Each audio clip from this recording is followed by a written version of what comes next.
Everybody. Welcome to the Founders Showcase. My name is Jonathan Greachin. I'm co-founder and CEO of the Founder Institute. We have an amazing event lined up for you today. Over 1,500 people registered to this event, many of whom are already here now, many of whom have probably already been connecting in the networking portion of this event beforehand. These 1,500 people, over 60 countries are in attendance today. All right. One of the biggest benefits, if you want to call it a benefit, a side result or whatever of all of the turmoil that we've gone through over these last couple of years, let's look at the glass half full, right? Is that the startup ecosystem now really is truly global. We have people in the Founder Institute with co-founders they've never met before in other countries, right? What all of this means is that you can make meaningful connections with people from all over the globe. And that really is one of the biggest goals that we have for you here today. So if you are in the chat, let us know where you're joining from. Okay, usually with these events, I'm in Colorado in the United States right now. So right now it is 11 a.m. for me. Usually these events bring in people. Obviously, we have the Western Hemisphere, but we usually get a ton of people also from Europe, Middle East, and Africa, and some brave soldiers as well from some places across Asia and Australia. So just looking at the chat here as well, it looks like, yeah, we have an amazing audience. And I'm asking you all now to tell us where you're joining in from because the point of these events is interaction and connections. Okay. So please don't be shy at any time. Try to connect with other people, right? You can do it here in the chat. And once we're done with all of the keynotes and presentations, you'll have another opportunity to network in that networking lounge as well. So, as I said, it's international. We actually have 7 amazing companies that are going to be presenting for you today from Munich, Los Angeles, Guadalajara, Indianapolis, Vancouver, Toronto, and Hong Kong, in no specific order. And Freddie from Hong Kong, for you in particular, thank you for staying up late to join us. And similarly, we have a rock star investor panel joining us from Africa, Montreal, Barcelona, and Texas. Okay, so let's get started and let me just quickly tell you what the agenda of this event is going to be. So first, I am going to host a fireside chat with our keynote speaker, who I'll invite on stage in a moment. Second, we will then bring on this investor panel who's going to give you some context and ask questions to 7 very fast-growing pre-seed startups from the Founder Institute portfolio across the world. And then finally, we're going to bring you all back in to that networking lounge where you can meet other people. And some of you were probably in there already, but if you haven't been in there, think of it as a virtual conference where you can jump to different video conferencing tables. All of them have different names and themes, and then you can also click a kind of randomly match me with somebody else chat roulette style feature on the top as well if you just kind of want to be randomly matched to somebody else. And the last thing that I'll say here as well is that this event is supported by an amazing sponsor and an amazing partner of ours, Dell Technologies and their Dell for Startups program. They have over 500 dedicated IT professionals. Their only job is to help startups scale their businesses. All right. So Lucas, who's the head of Dell for Startups, is here on the event today. You'll be able to meet him in the Dell for Startups table. You can also learn more about Dell for Startups at dell.com/founder institute, and he'll be on the panel later today as well. Okay, so with all that being said, I'd like to invite our keynote speaker onto the stage right now, and we will kick things off and get things started. And I'm already seeing an amazing amount of engagement in the chat, which is awesome. So thank you all for doing that. And I'd like to say that just quickly, a little PSA, public service announcement. Originally, the keynote speaker for today was going to be David Cohen, who is a co-founder, board member, and former CEO of TechStarts. David had an emergency, so and not to get into specifics, but it's a very legitimate and serious emergency. But we could not ask for any better of a replacement. I mean, literally, we have another David And I say that not not that it's a lesser David, right? Another David, another founder of Techstars, another board member of Techstars, and another former CEO of Techstars, David Brown. So welcome, David.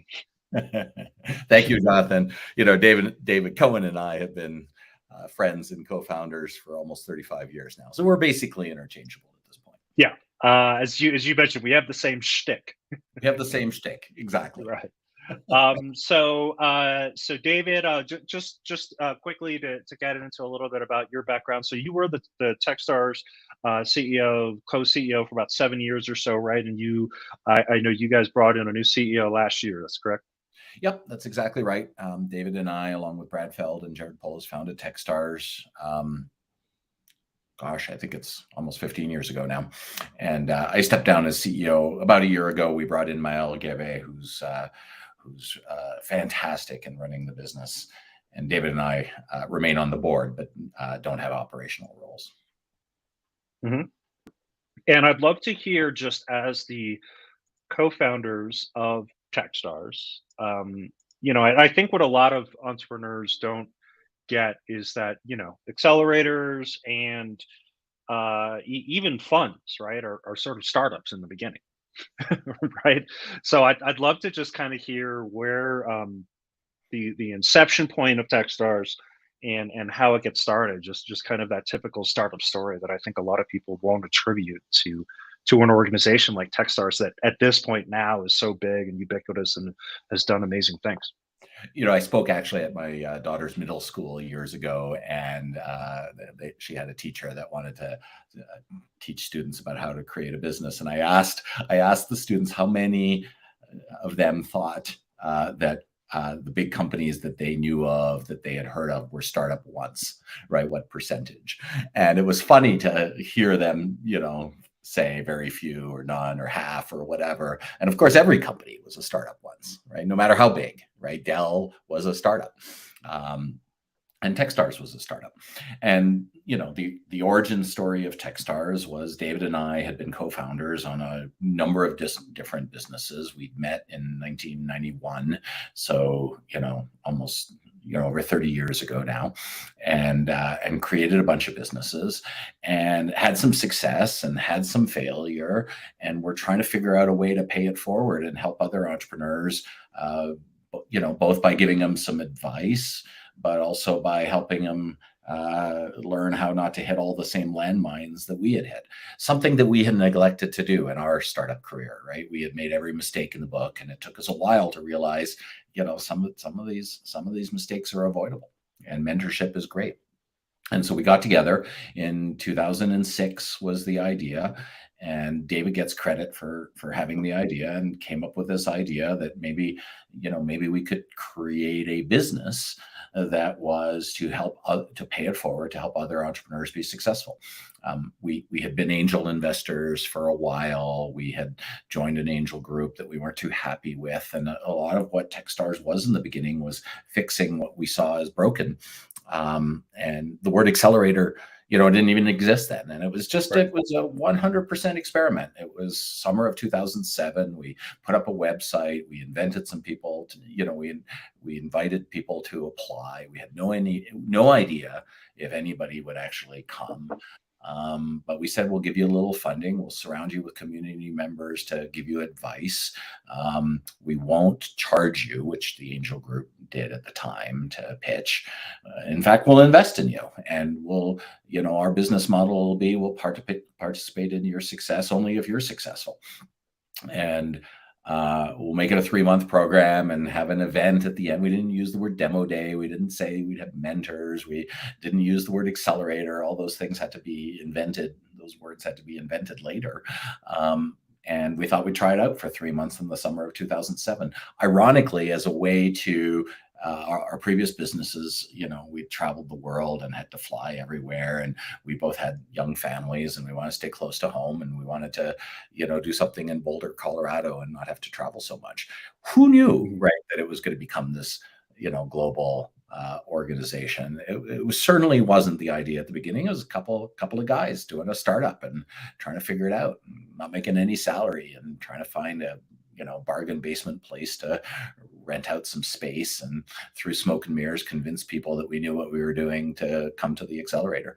And we had some early success. We had some early exits come out of that first program, and one thing led to another, and allowed Techstars to grow and expand to 50 different accelerators today.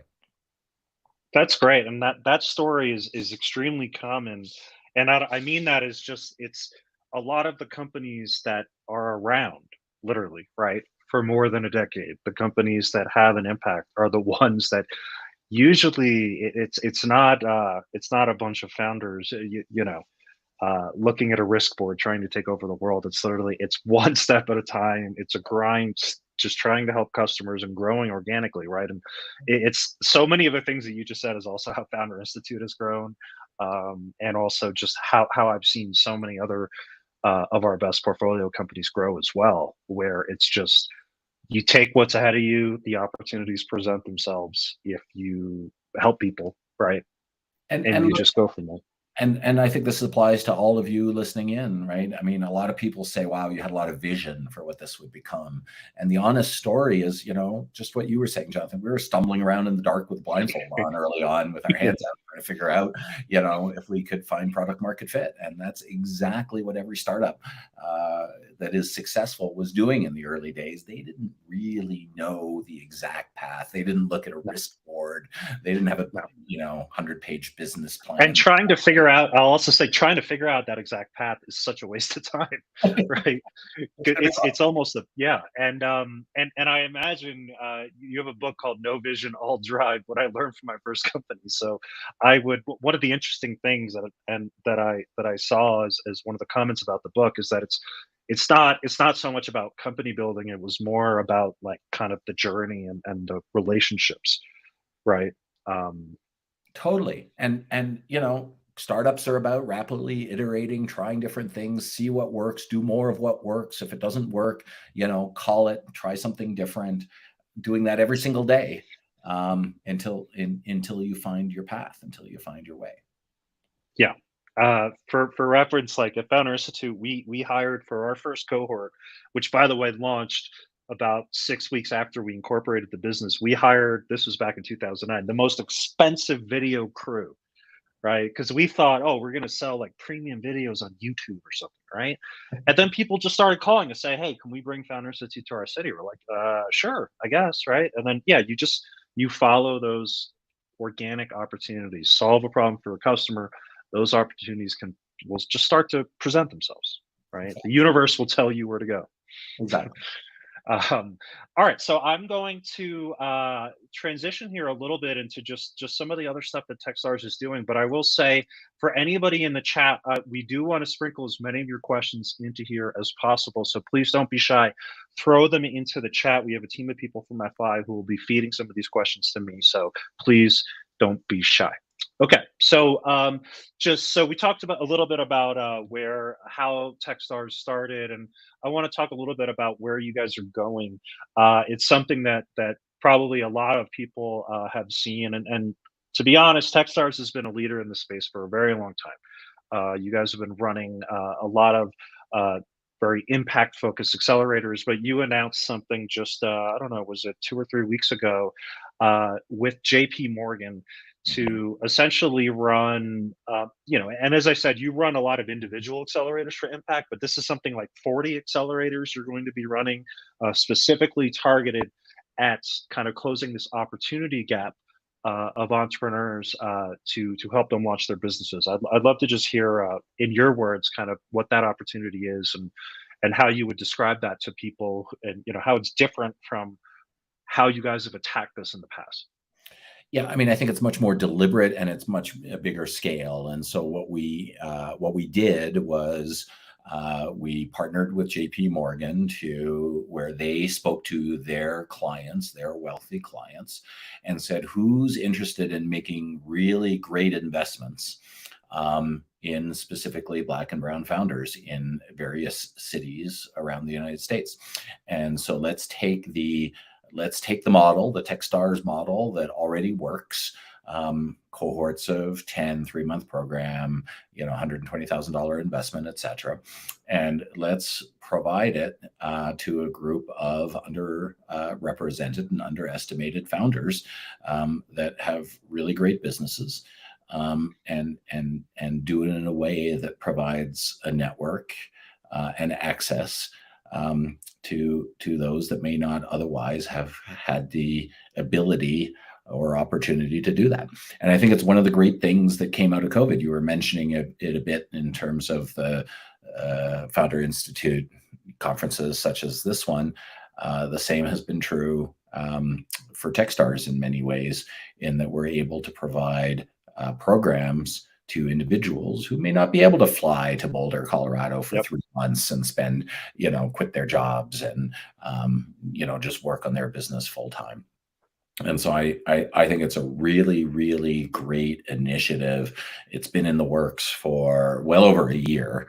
And to see it finally come to fruition is extremely exciting. Because honestly, because of the scale, right? We can do a little here, we can do a little there, but to have JP Morgan and their resources behind the fundraising that it took to make this happen is hopefully just a really great opportunity for Black and brown founders across the country. I encourage anybody to check it out. I can't imagine a sales cycle or a partnership cycle with JP Morgan is fast.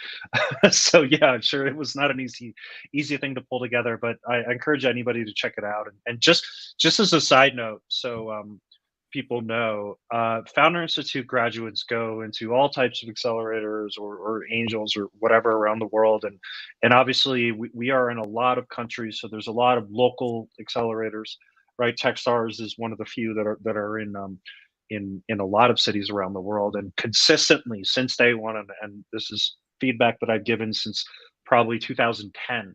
The feedback coming back from our founders that go through Techstars has always been the most positive of other accelerators. So we've always loved what Techstars does, and yeah, the companies that come through our program that then go through yours have always have the best things to say. So check out what they're doing. Yeah, check out what they're doing with JP Morgan, but even additionally, just check out what they're doing everywhere else.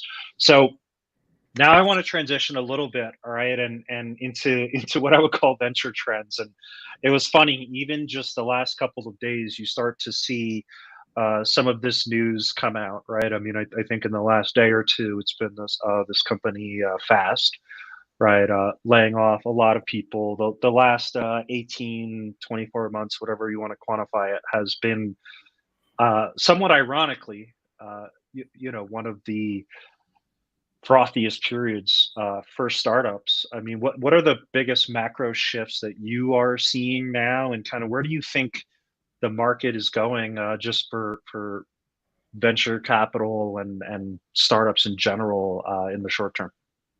Well, look, let me start by saying, because I know the audience is early stage startups, and that is 100% my sweet spot. There's nothing to worry about, right? Really great companies and really great entrepreneurs will always do well. And so while the macro trends might be there's a bit of a contraction and maybe there's a little less capital available, or maybe valuations will have been a bit too frothy and will come down, that doesn't mean that it's a bad time to create a startup. I think it's the other way around. Look, my most recent startup, Techstars, we started in 2007, right before the financial crisis. We started 2009, by the way. Yeah, you started in the middle of it, right? And here we are. It is a great opportunity sometimes when times are tough to get things right and be ahead of the pack and be the company that investors want to invest in, because you're simply out executing everybody else. The flip side of that, and you mentioned Fast is a good example. We shouldn't expect, right, that you can lose money hand over fist, and that investors will always be there and ready to pour in another $1 billion or billion valuation, whatever they were looking for, and then cut that in half, and then still nobody was interested. I don't have any inside baseball other than what I read on Fast, but I I think it might be a little bit presumptuous to lose that much money and expect that investors will just always be there to bail you out. And I wouldn't recommend doing that, no matter how frothy valuations are or how much capital is available in the market. It's just not a smart way to run your business. Right. So look, macro trends don't appear to be heading towards higher valuations and more capital available. But my advice is heads down, execute, run a great business. You guys are smart, you're inventive, you're hardworking, you'll do great. No, and I love this too, right? Because let's dive into that a little bit. The stuff that gets press, right, is in the later stage market, right? The big money. Yeah. That's what's going to get the press. And this is not, there's going to be so many of these stories coming out, right? This is just the tip of the iceberg, in my opinion. And a lot of it is things that could have been foreseen last year, right? When a company raises money at a certain valuation, they raise this much money. And again, we're not talking about companies pre-seed and seed, right? Companies at the larger end of the spectrum, they are going to be raising money at massive valuations, and those massive valuations come with massive expectations. And those massive expectations mean that they have to spend a ton of money to reach the growth metrics that they are promising to their investors.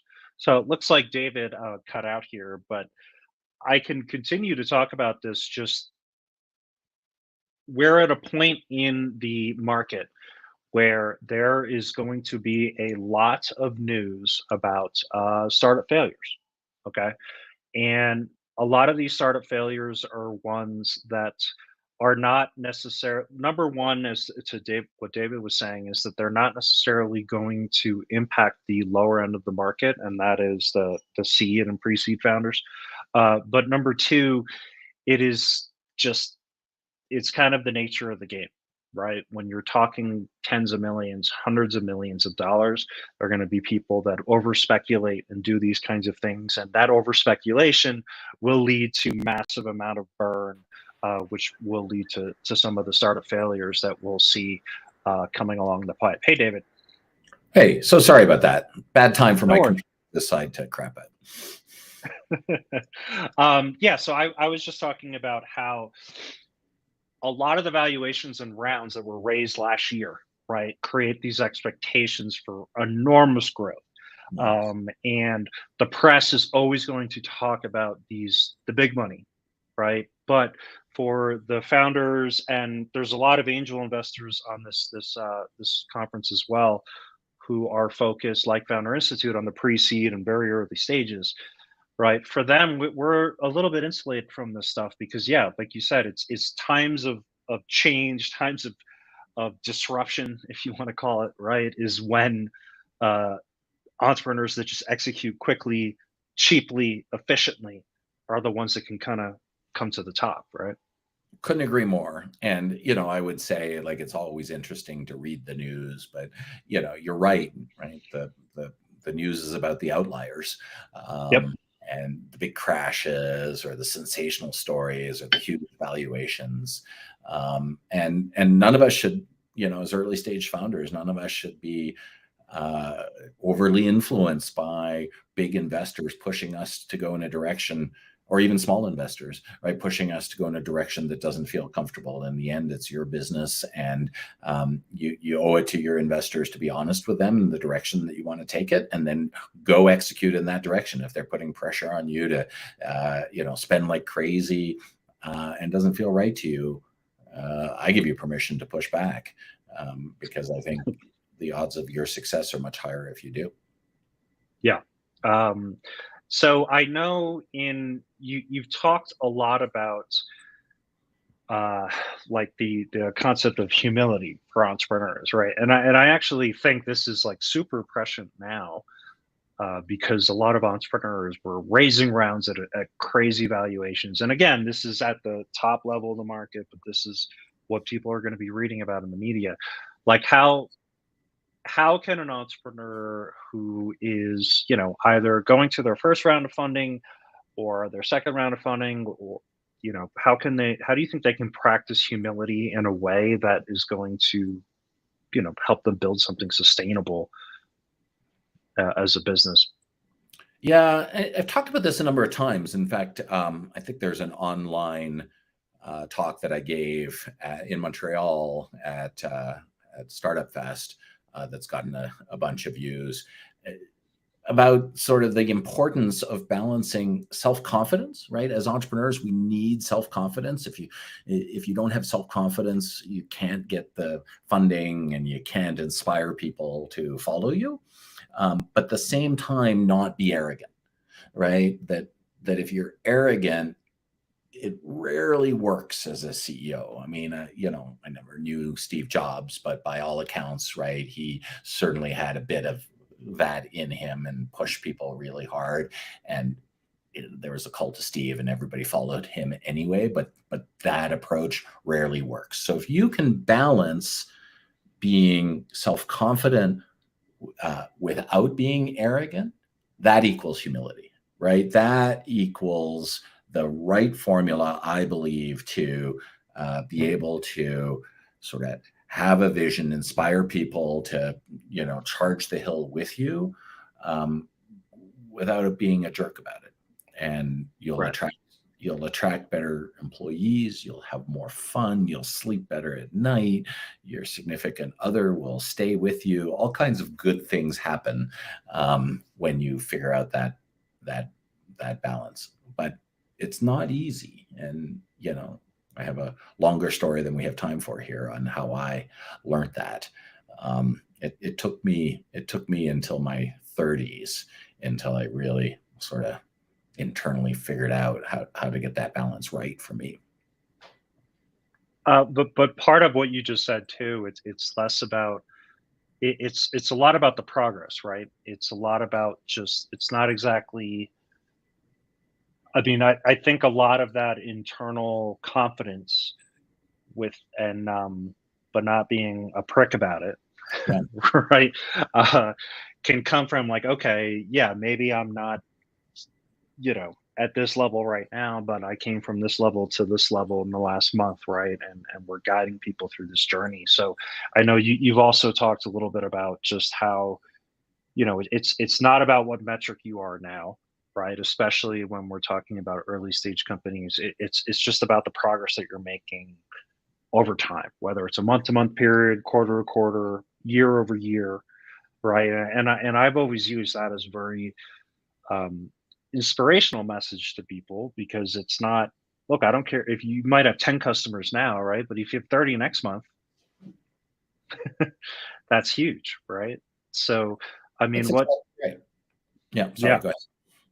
So yeah. What advice would you have to founders just to, again, there's so much press and so much noise about people doing this. Oh, you should be raising $1 billion. You should be doing this, right? So many of the people that are on this conference today are either investors in companies that are just getting started, or they are founders in companies that are just getting started. And their metrics are going to be so low, right? But I know you've talked a lot about just like, it's not about the metric, it's about the growth, right? So what pieces of advice would you give to them? Maybe some of them that you had to learn the hard way as well, right? So in Techstars, we have 6 criteria to get in. It's sort of almost a half joke, right? Because it's team, market progress, idea. And usually when I tell that story, it's because the point I'm making is that team matters so much that it takes the first 3 slots. But let me just talk briefly about the 5th point, because that's what you're getting at.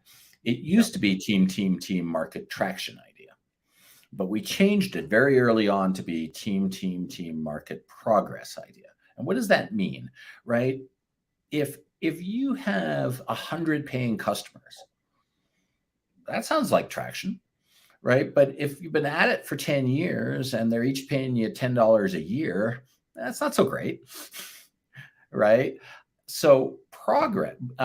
Conversely, let me give a different example. Let's say you have a sort of rudimentary website and a barely functioning prototype. Of those 2 companies, right, the one that has 100 paying customers or the one that has the rudimentary prototype. On the face of it, you'd say the first one is a better investment. But what it's not taking into account when you look at traction, which is a moment in time, what it's not taking account is progress, which is how long did it take you to get there? So the company that has the 100 paying customers that's taken 10 years to get there versus the second company that has a rudimentary website and a half-working prototype that only started a month ago.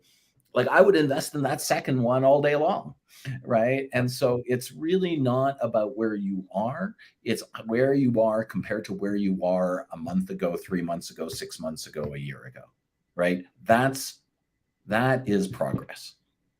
And so when we accept companies into Techstars, we're looking for progress, right? It's not that you need $1 million in revenue. It's not that you need a certain number of paying customers. It's, did you get shit done in the last few months, right? Or are you just sitting around saying you want to do something, but you're not actually doing it? So it's really a measure of ability to execute. Right. And that's great because that term traction, right? It creates so much friction, I feel like, because it's always a different thing. But it's just progress it doesn't forget about traction, right? It's whatever you are. I got something done, whatever it is, right? I found a co-founder. Awesome. You got something done. Traction matters more at the later stages. When you're at Series A and certainly Series B, and you haven't been able to identify some metrics and hit them, then yes, like you're going to struggle. You're not quite ready for that stage yet. Traction matters. But in the early stage, it's much more about progress. So many more variables at that stage, less data. So it's just, what did you get done? Yeah. How are you able to push the business forward? We like to call it FSO people at FI, figure shit out people. Figure shit out. Yeah, it's GST. Right? Get shit done. Same thing. There you go. All right, so we have a couple minutes left here. I do want to sprinkle in some questions from the audience. So this might be a tough question for you, David. So I just want to line that up. Okay. Jaron is asking, and I hopefully I pronounced that correctly. Who is your greatest example of humility? So I guess I could paraphrase that and say, of the many founders that you've worked with over the years, is there one that you think, displayed that and in such a way where, that it really helped lead to their success or something that you stood out? Look, I always hate saying the most, the best, whatever, they're one example. 3,000 companies have been through Techstars. I love them all. But I'll give you one that definitely jumps to mind, and that's Isaac Saldana from SendGrid. Isaac was the founding CEO. SendGrid, as you may know, went through Techstars early on. Became the first accelerator graduate of any accelerator ever to IPO.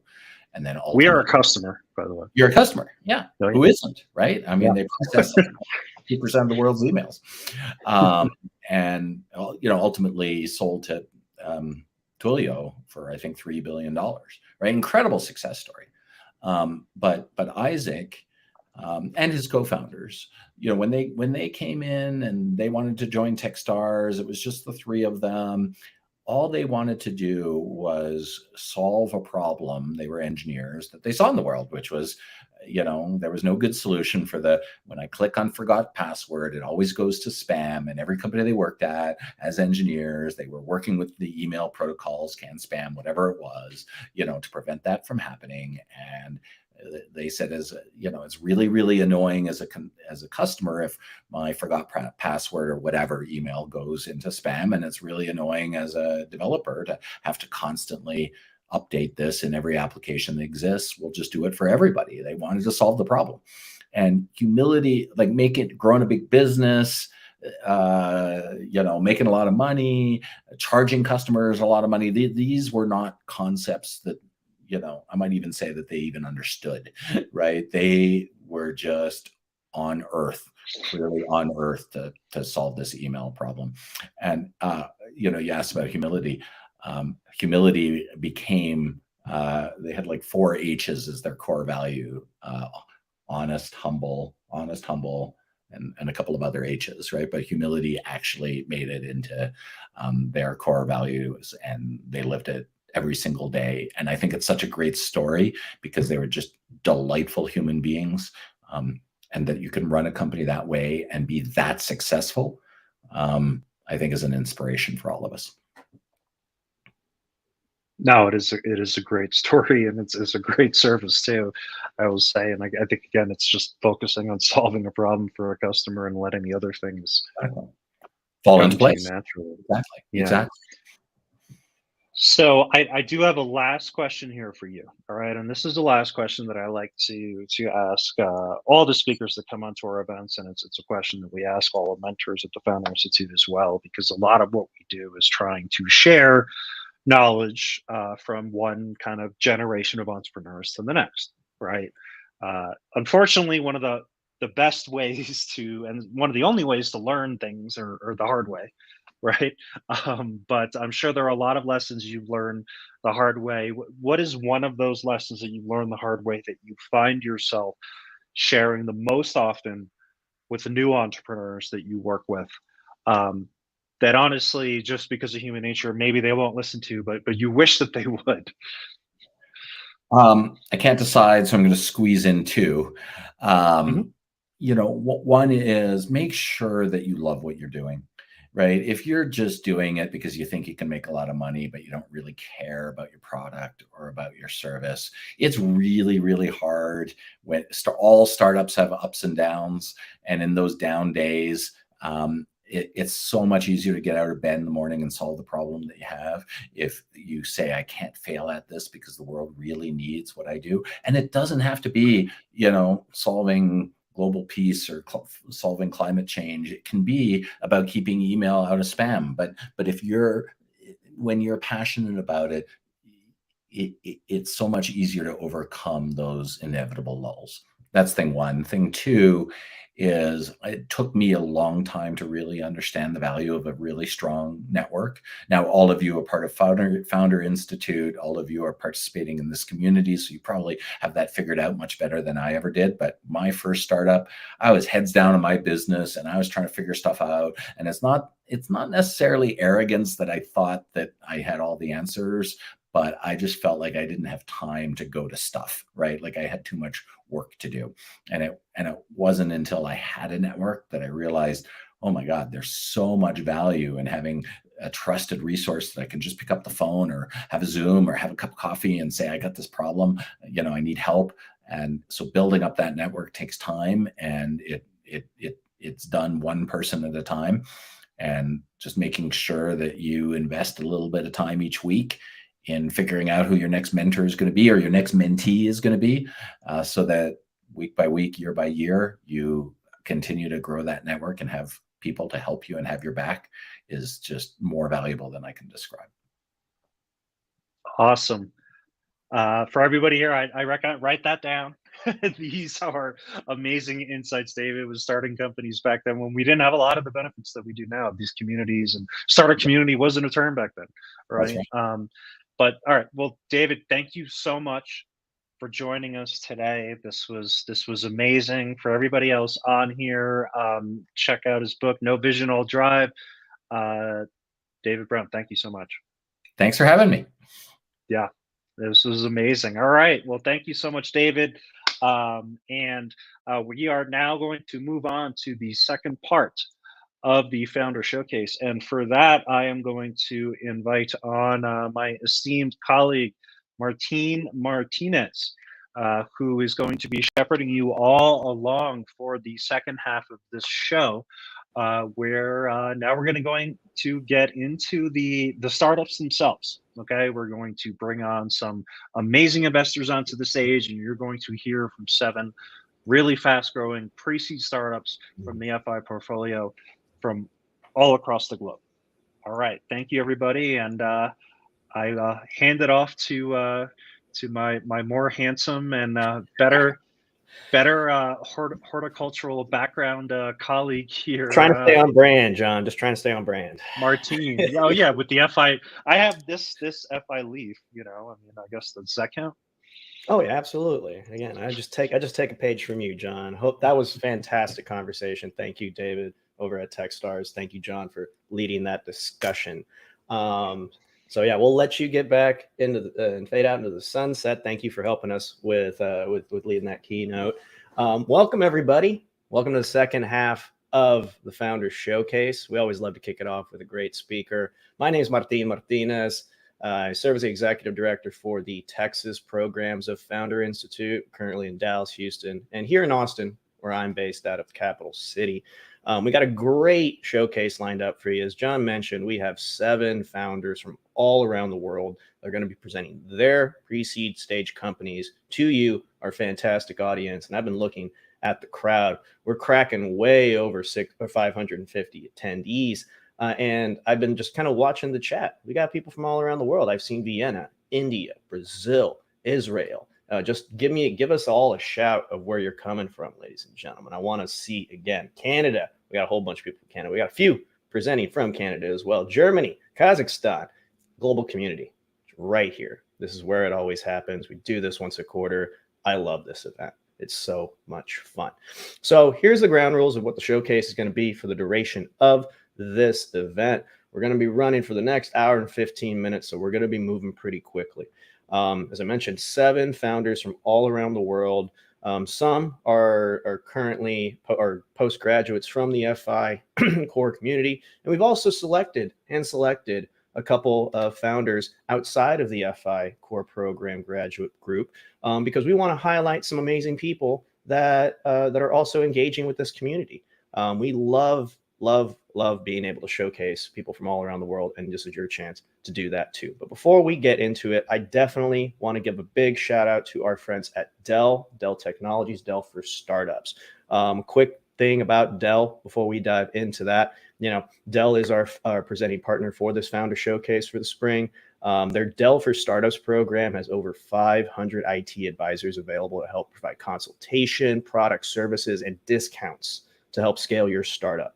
Whether you're just getting off the ground or you're already starting to get a little bit of traction, maybe a little bit of funding, but you need to get to that next step. Dell is there for you. So no matter where your startup is in its journey, their solutions are designed to help quickly integrate into your technology for your organization so you can focus on what matters the most. Growing your startup, saving you time, and focusing on building products that are going to shape the future for your community, for the problems you're trying to solve. So please, we'll drop some links in the chat. If you want to get in touch with them directly, head on over to Dell or startups@dell.com or visit dell.com/Founder Institute for exclusive discounts dedicated to all of you here in the Founder Institute community. We also have some representatives from Dell. The head for Dell for Startups programs will be joining us here on the panel shortly. We got a networking table when we wrap up that you can go sit down. If you want to get in touch with them directly, definitely, drop down at that table and speak with somebody over at Dell to see what they can do to help you. So thank you again, Dell, for being our amazing presenting partner for the Founder Showcase today. So let's get into it. Here's the breakdown, everybody. We got 7 pitches, as I mentioned. Each of them are going to be roughly 3.5 minutes in length. We are going to bring these founders up to the live stage to answer some QA with our panel of investors. So let's get to meet them. We'll start bringing them up. Our amazing production team behind the scenes is going to start bubbling them up. They're going to show up over here on this side. And then if you want to just react, hit that little emoji button over here. They just shifted me over a little bit. Hit that. Y'all already doing a really good job with that. Give me some hearts, give me some claps, all that fun stuff. So our first judge on this panel, very well-known friend, colleague in the FI community, Sergio Escabar, coming from Canada, out of Montreal. Sergio, how you doing, my man? Hello, Martin. Nice to meet you, everyone. Also a global citizen, born in South America, educated in France, in Europe, and now Canadian for the last 28 years. So delighted to join this event with all of you. Yeah, true journey, man. And again, just a little bit about yourself too. You're the CEO, Managing Director of BCF Ventures. You also manage La Lotte Ventures. And of course, you're the man that helps us run everything that's going on for FI in Montreal. Anything else you might want to share with the audience? Yes, as you said, I'm the local director for Founder Institute in Montreal. I've been doing that since 2014. We have accelerated over 70 companies through the Montreal incubator, and right now we're approaching $1 billion in valuation with all the portfolio companies. So it has been a terrific experience. So thanks to Founder Institute, I became an angel investor, and after becoming an angel investor, and of course, making some money after that, I joined a corporation to launch a corporate venture capital fund that was 4 years ago called BCF Ventures. So it's a Canadian corporate fund that we invest mainly in B2B SaaS companies across US, Canada, and Israel, open to check in other markets. As per the corporate VC fund, we decided last year to open a second fund on behalf of a family office that it's a limited partner in our fund. So we're managing two funds, La Lot Ventures, which is we're using the CVC as a service model. I love SaaS, So La Lot Ventures invest in sports, media, and entertainment across Europe, North, South America, Israel, open to check on Asia. Awesome. And yeah, maybe there's a little Techstars connection here on top of that too. We are a big family on that end. I know you do work very closely with that community up in Montreal. Awesome. Well, right on. Thank you again, Sergio. Can't wait for you to bring that feedback. You're always so good at it. Really looking forward to hearing what you have to say about these founders coming up here shortly. Our next investor judge for the panel is here. I met him in Houston a month ago. We had a bunch of events going on. He's actually out in South Africa right now, so I appreciate you sticking with us this evening. Bade Aluko, managing partner over at White Hibiscus Capital, and also entrepreneur in residence for our Founder Institute Abuja chapter. Bade, how you doing? Nice to be here, Martin. It's a pleasure again to be part of this event. Like you said, I was in Houston with you guys a couple of weeks ago, and it was actually my first in-person event after the COVID story. So it was really good to be able to come out and talk to people. Yeah. Oh, it was, man. It was great. We actually got to sit on a panel together too. So now we're on the virtual one, and we're able to do this from all around the world. So this is what we love to do, and I have a lot of fun doing it. So anything else you want to share with the audience before we move on and introduce remaining? Well, probably that we in Africa are extremely very happy that there's quite a lot of momentum in the startup ecosystem. It's a great thing now to see young entrepreneurs in Africa who are thinking about creating something rather than going to join a company. The traditional thing in Africa is when you finish college, you're going to join a blue chip company. But today, guys are looking to what problem can they solve and how can they create a company. So I think it's a great time to be a founder or to be in the ecosystem generally in Africa, and we're looking forward to having more unicorns coming out of Africa. Oh, that's fantastic. Yeah, there's some amazing things coming out of Africa, the whole continent right now. It's inspiring to watch. And I think the generation ahead's got a lot of really interesting things that are going to develop in the region. So thank you for being one of the drivers of bringing innovation and amazing developments to the community in Africa. So thank you again for joining us, Bade. Let's keep moving. Our next investor judge, I actually got to meet her at South by Southwest at the EU house. She just kind of ran up to me. It was amazing. Maria Masa, how are you? Hi, Martin. Good. How are you? I'm doing fantastic. Thank you for joining us. Where are you calling from right now? You in Spain?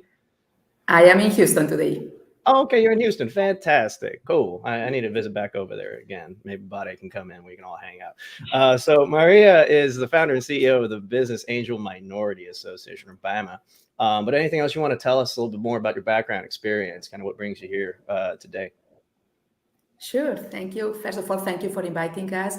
Thank you for the key speaker. It was a great conversation, and I am honored to be sharing this panel with the judges and looking forward to hear from these 7 startups and to learn from them as well. So background information, BAMA is the Business Angel Minority Association. We are an association of investors from business angels to VCs that invest on diverse startups. We define diverse with ethnicity startups or ethnicity entrepreneurs and women. We invest in pre-seed and seed stage, and we invest cross industry. We invest in EdTech, MedTech, energy transition, consumer goods, and fintech. We invest in the States, but my other side is European. So I am originally from Barcelona. BAMA invests across the States, but I invest in Europe as well with Women for STEAM and with We Rock Capital. Both of them are associations of women investors that we invest on other women entrepreneurs. And Women for STEAM, we focus on STEAM leaders. In We Rock Capital, we invest in women across the industry. And on top of that, I am part of Portfolio, because you can see that investing in women, it's my passion. And Portfolio, it's a VC firm from here, from the States, that based on Palo Alto, invest across the States in different funds from fintech, immigrants, agriculture, everything. No, awesome. Thank you again for joining us, Maria. It's so lovely to have you with us. And I think you're going to really love a lot of these founders that are going to be coming up and presenting here shortly. So yeah, let's take your seat on the panel too. Last but not least, I want to bring up our partner from Dell. Great friend. Also got to hang out with him at South by South. We had an amazing event together, showcasing some amazing Founder Institute Austin graduates on the live stage. First time in 2 years I've seen somebody even hold a clicker.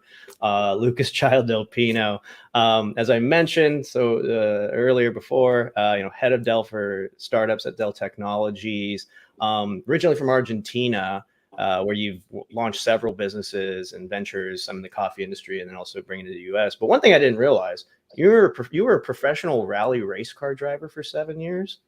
Yes, back then, Martin. Good to see you again. Back then, when I was like young and fit, and the good times. Oh man, we're gonna go check out an F1 race at some point in the fall. Let's do that. We have to. Yeah. Anything else about Dell for startups or yourself you want to share for the audience before we get into the pitches? So we're a program dedicated to help early stage startups scale up with their technology. We have resources to help entrepreneurs get into the next stage and plan their growth in terms of technology, from free seed units to free IT consultation to a bunch of resources that will help entrepreneurs save their cash in early stage, so they can really get to the next level in terms of technology. If anyone wants to learn more, Dell.com/startups, or they can reach out to us at startups@Dell.com. Awesome. Yeah. And we'll be dropping those links in the chat, of course. We do have a virtual table for you, Lucas. So immediately following, if you want to pop in there for a couple minutes or bring some of the reps to come sit at that table. We always hang out here for forever in the virtual networking session right after the event. So hope y'all can stick around a little bit and learn more directly with the Dell team about how they might be able to help you today. So thank you again to our panelists, Maria, Sergio, Bade, and Lucas. Let's get into it, ladies and gentlemen. Are you excited? I know I am. So we got 7 pitches, as I mentioned. Each of them are going to be presenting for roughly 3.5 minutes. We're going to have them here on the live stage. Each of our investor judges are going to be able to provide a little bit of feedback, ask some questions. If we do have time, we're only going to spend about 3 to 5 minutes on the Q&A section so that we can get through everybody in the next hour. But if you do have some questions, some really great ones, I'll be popping them up. My team will be bringing it up here, and we'll be able to surface those too. So the first presenter is actually coming out of Munich, Germany. Founder, CEO Rachel Dowling of assert. So let's get that pitch going, and then we'll bring her up to the stage immediately following. My name is Rachel, and I'm the CEO of assert. We make Equal Time, an AI-powered DEI software for virtual meetings. I studied at Stanford and Oxford, and I was the VP of product at TrustU. Kim is our CTO, and she's an inclusive design expert and full-stack developer. And Maria is an NLP, machine learning, and emotion detection expert. The problem that we're solving is that virtual meetings are not inclusive. Women are not heard and they're often talked over. This contributes to the gender equity problem that we see in leadership around the world. It also costs companies a huge amount in employee turnover. So our solution is a virtual meeting plugin that nudges participants to lead more inclusive and equitable meetings. Data is available for meeting participants to see afterward. And leaders can see trends in the whole company over time. This is what our tool looks like when you're inside of a meeting. You can see your own speaking time as well as everyone else's and see it grouped by gender. So you can see interruptions and monologues that are happening. We're going to be releasing emotion detection soon as well. We're excited that we grew 4x of our users in February. We have also closed 170K in angel investments, and we have our first paying customers. We also have great reviews from all of our users.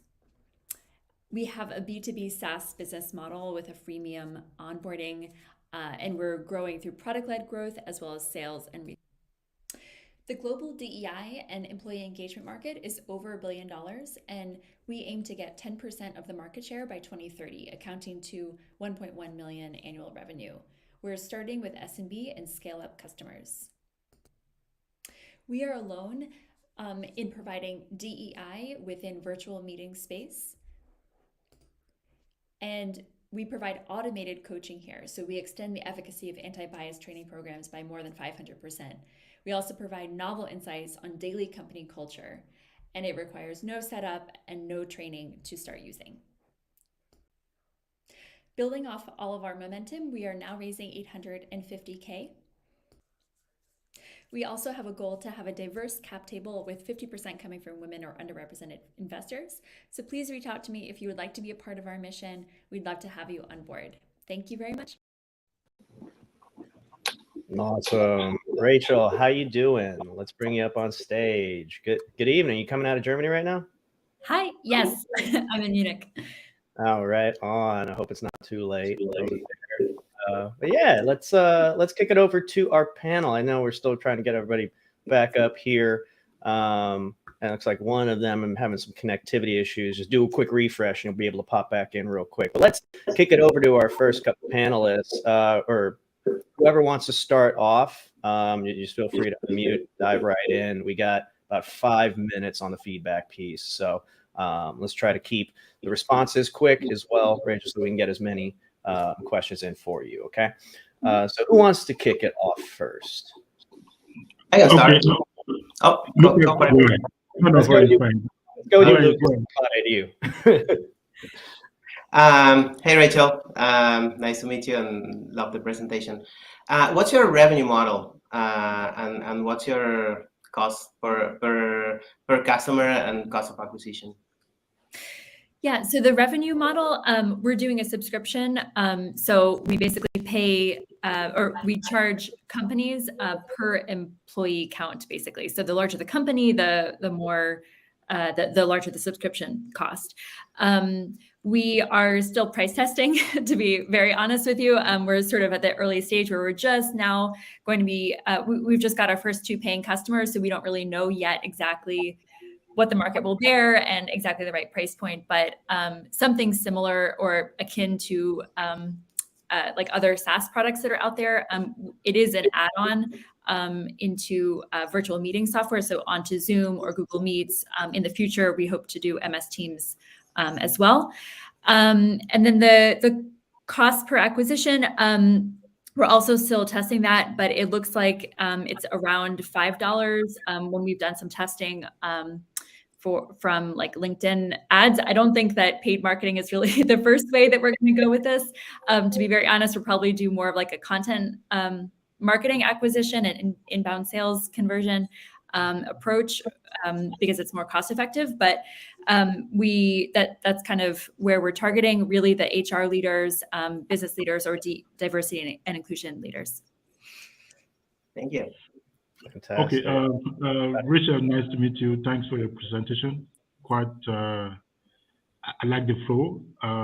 There's an area where I couldn't get much from the presentation, and that is your competitive advantage and your competitors, right? So firstly, maybe you want to answer this question. Are you a meeting platform or are you a meeting plug-in? Mm-hmm. Yeah, so we are a meeting plugin. So we're not doing the full meeting software, just adding on in the app marketplace for Zoom. And it's a Chrome extension so that we work on Google Meets. In the future, MS Teams also has sort of an app marketplace. So we will be kind of adding on to those. And in terms of competitors, I went quickly over that slide because I thought the time limit was shorter. So my apologies. But basically, there are some D&I software tools which are looking at text, which are doing job description analysis. Those are Text.io and WittyWorks. Those are a couple of them. And then in terms of anything within the meeting space, there really isn't anything that's targeting diversity and inclusion. There are some meeting tools which are doing basically note-taking or automated agenda, that type of thing, but they don't have a diversity and inclusion angle. So our competitive advantage is being really laser focused on creating inclusive environments, and our advisory board and our expertise is really on creating inclusion through behavioral nudges and by basically kind of gently guiding underrepresented groups to have more leadership opportunity and also create more awareness among leaders, team managers, so they can create more inclusive teams. Okay, all right. So sorry, a quick follow-up question on that, because I remember in your revenue strategy, your revenue model, you did mention something like a free meal, a free service, right? Okay. Yes. So my question then be, I assume your target audience are not end users, but corporate users, right? So why are you giving corporate users free service?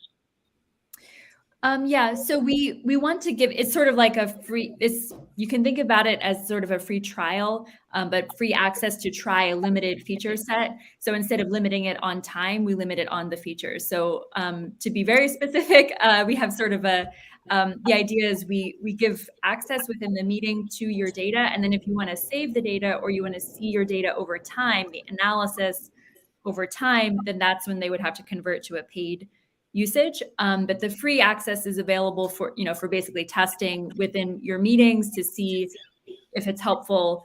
So that's where we hope to kind of grow the top of the funnel, the free users to try it out. That could be also just team managers, people within the company who want to grow, get promoted. But honestly, it is right now mostly HR leaders and diversity and inclusion people who have buying power, actually. Hello, Rachel. Well, congrats on everything you have done so far. This is a very interesting idea that touches more about the virtual emotional intelligence. So, on the physical world, on the physical meetings, like the manager role had to, assess the emotional intelligence of the team and watch out, the ones who talk, the person who doesn't talk. And in the virtual world, I found that we just lost connection on that. So I found it really, really interesting. What's your background? Do you have a background as a kind of psychologist? Would you mind telling me more about your background? Sure, thank you. So I studied linguistics and philosophy at Stanford, and then I studied education at Oxford University, and then I worked in product and growth. So I was the former VP of product at TrustU, which is a natural language processing company. And before that, I was a growth PM, so doing B2C growth marketing and product development at study.com in California. That was a piece of information, I think, that would have changed your presentation, because that's a great background that you have. I think that you still, on the B2B route, I think is terrific for multinationals that love it and HR, but the process is very long, Sales cycle is going to be 12 to 18 months.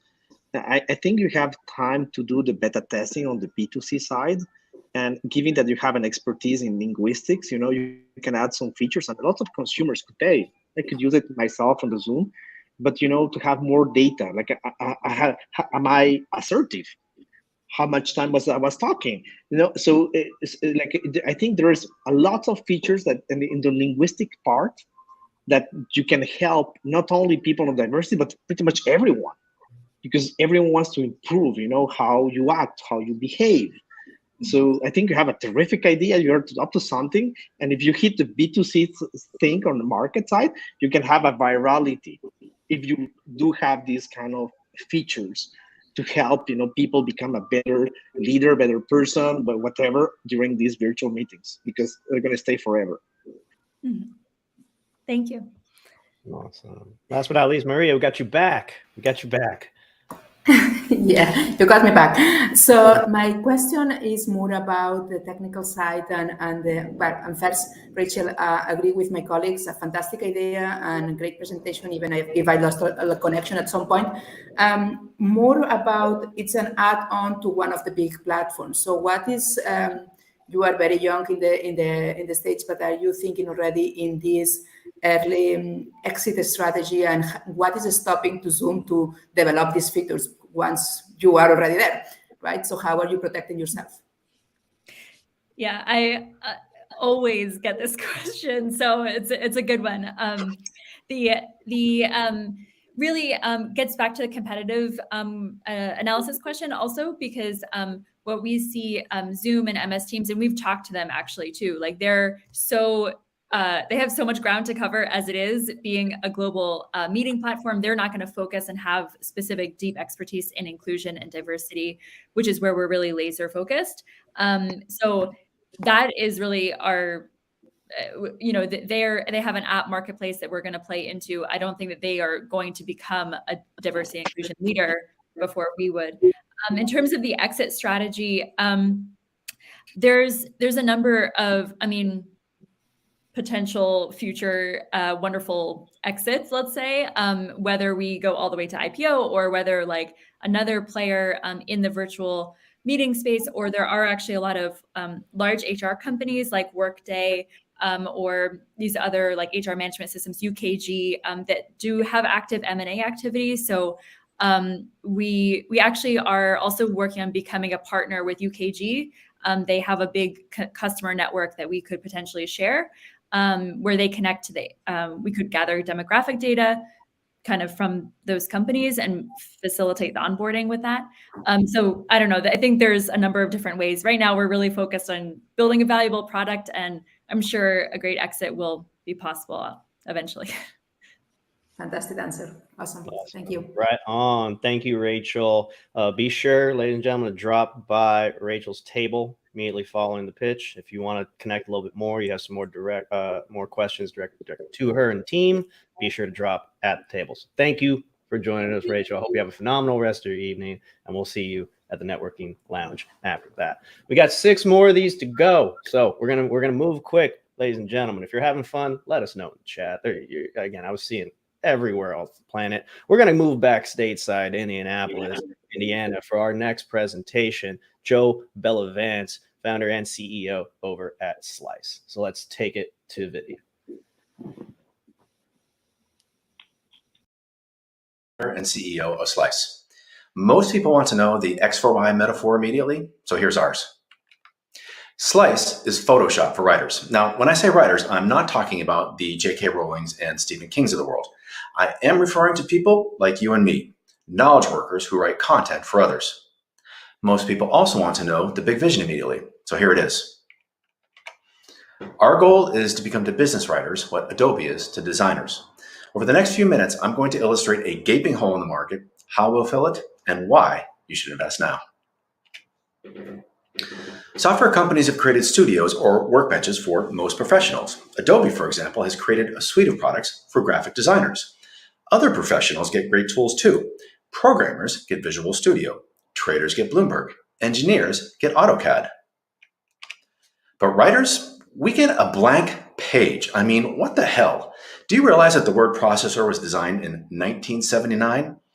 It really hasn't changed very much since then. Neither has workflow. Individuals and teams struggle to control writing projects because, well, was that file on SharePoint or Dropbox? Or, maybe it was on Mary's hard drive and she's on vacation and now we're hosed. And I swear I discussed this issue with John, but was that on Slack or Asana or email?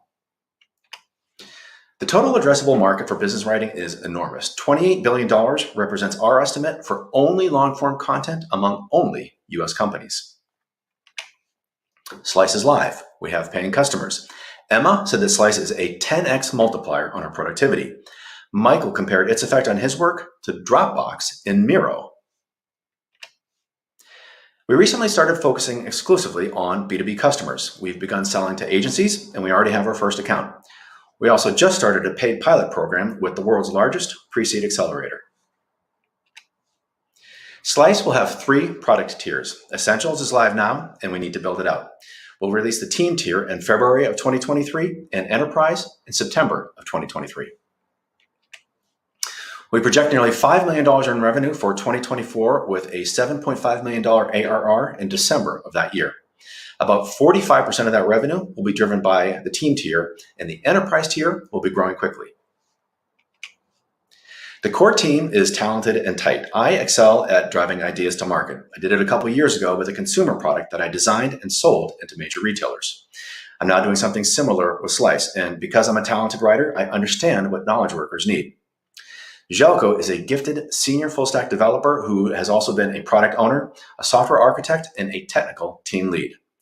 Mika is another rare find. He's been designing UI UX for 12 years. He has a master's degree in programming, and he still codes, which means he understands what the dev team needs to work efficiently. Yes, you're reading that correctly. I sold my house to finance Slice. And though the amount was small, we received our first investment from Elevate Ventures. We're raising $500K in our first round to grow product traction and company value. If we raise more, we'll build more sooner. I hope you can now see 2 things: the gaping hole in the market for business writers and a rare opportunity to define a new software category. I hope you'll choose to capitalize on it. Thanks for your time. Fantastic presentation. Let's bring up Joe to the stage. Joe, how you doing? Let's get that camera going. Let's get our panelists back up. We got you, Joe. What's going on, my friend? Hey, Martin, can you hear me? Oh, yeah, we hear you loud and clear, man. If we can get that camera going, too. We want to see that face. Oh, you don't want to see this face. I got a face made for radio. Are you kidding me? Oh, you got the writing skills of a New York Times best-selling author. So let's get all of that up front. And let's kick it over to our panel right now. Sergio, we'll start with you, and then we'll keep moving.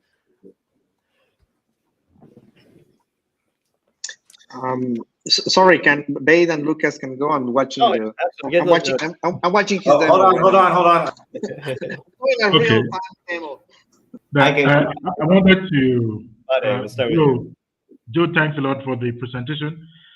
I like the way you create a journey around the story, and the fact that a market is definitely being left behind, and that's where you're trying to pitch at. So that resonates quite easily with audience, and I think that's a good story. My key question would be, what's your go-to-market strategy? Sure. So we've got a 2-pronged approach. We've got direct sales into B2B, and for that we are going to do some automated messaging on LinkedIn. We're in the process of segmenting or niching down. We're going to start with marketing agencies, people who will derive value from the thinking and focus and flow that Slice promotes. And the second is an SEO inbound content strategy, but we're not just throwing stuff against the wall and seeing what sticks. We're going to have a good idea on the traffic that we're going to get before we even start writing, because of the way we are approaching our content and the keywords we're selecting to write about. So once we'll start there, we'll niche down, we'll kind of hopefully nail down the agency stuff. Then we'll move on to the next segment and the next segment and the next segment, and kind of grow organically that way. So do you have an idea about the distribution among these different markets? I'm sorry, an idea about what? Distribution among the markets. What is your focus going to be across this large market space that you're looking at? Yeah, so initially we're starting with the agencies who are doing some type of long form content. It could be as short as a blog post, could be market report, some type of client deliverable. People that need to put a lot of thought into what they're writing. If you're just writing social media captions or tweeting, you don't need Slice. But if you're writing anything that requires thought, focus, and articulation, then Slice is going to be a pretty darn good tool for you. Awesome. Thank you. Joe, I had the time to watch it because I found it very, very compelling and interesting. And of course, you have a French Canadian last name, Bellavance. So I love it. Not many people get that. I love that you figured that out. So, you know, last year I was co-writing a book in artificial intelligence with like, I think 40 or 50 other writers globally. And I was feeling the same pain, you know, the graphs and everything. And the publisher was like, it was Anthem Press. They were lost and it was a mess. So then when I was watching that, it's me, why are these guys not doing a partnership with publishers? I'm sorry, say that again, Sergio. What is what? With publishers. Oh, publishers. Yeah. So the issue with publishers, you've got two sides, right? Like you've got the consumer and then you've got the producer. And the issue with writing is that a lot of people write with their own process. They do their own thing. So writers can be a bit persnickety about their processes, right? Because everybody's got their own way of doing things. However, if you got somebody paying you $100,000 advance and they tell you to do X, you're going to do X. So I think publishing is a fantastic channel for us. Right now, I don't have the editor built up to the point where their clients, their writers, would be able to do anything they want. Once we get there, it makes complete sense. I agree with you to hit that channel hard. Fantastic. Maria. Hi, Joe. Thank you so much for the presentation. Very interesting product services. My question is a little bit about the different. I understood that you will support for the production of the text, and you will support the user with that.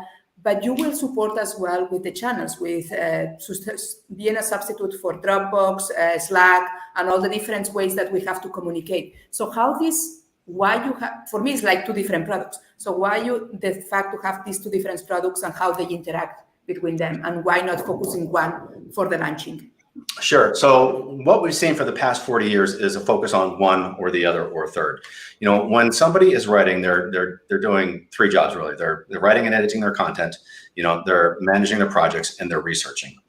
And the reason people like Sergio get frustrated when they write a book, and especially when they're writing a book with others or with their editors, is that it's just a cluster, because you are chasing information and people and your tail all over the place constantly. So the goal is to create this software studio, this workbench that's been needed for 40 years to help writers focus on what they're actually doing. Writing is distilled thinking. And so what I'm really trying to do here is to promote focus and flow to help people articulate their ideas and sell whatever it is that they're trying to express, right? Right now, people are forced to chase stuff all over the place. It's very distracting, and you've got all kinds of mental switching costs from going, from platform A to platform C to, tabs, C through Z, right? It's a real project. Writing projects are a mess. I'm trying to make it a cohesive, holistic experience. Makes sense. And then a little bit of follow-up of the same questions and follow-up of your answer. Sergio is B2C, not B2B. So what is your decision to go to B2B first and not to B2C to get a better, bigger audience? Yeah, so I think we're going to get more product feedback. I think we're going to learn faster from B2B. We're going to have more users using it faster. We're going to have, an affiliate or B2B channel, B2B to C channel. Eventually, we've kind of got a back door for that right now. But the goal is to, try to pump up the revenue as quickly as possible. We know we can win. We are winning B2B business. So the goal is to prove out the model that way, and then we'll make it available more broadly, B2C later, once we've got a good amount of revenue, we've got a good amount of funding and investment, and a good amount of products developed to support what's going to come on the backside. Joe, what's current status of the platform now? I'm sorry, what of the platform? What's the current status of the platform? Oh, it's live. We have paying customers. I think we've got 12 or 13 accounts. I anticipate closing 3 more within the next month or so. We've got 28 seats. It's live today. You can subscribe today after you get off this call, Bade.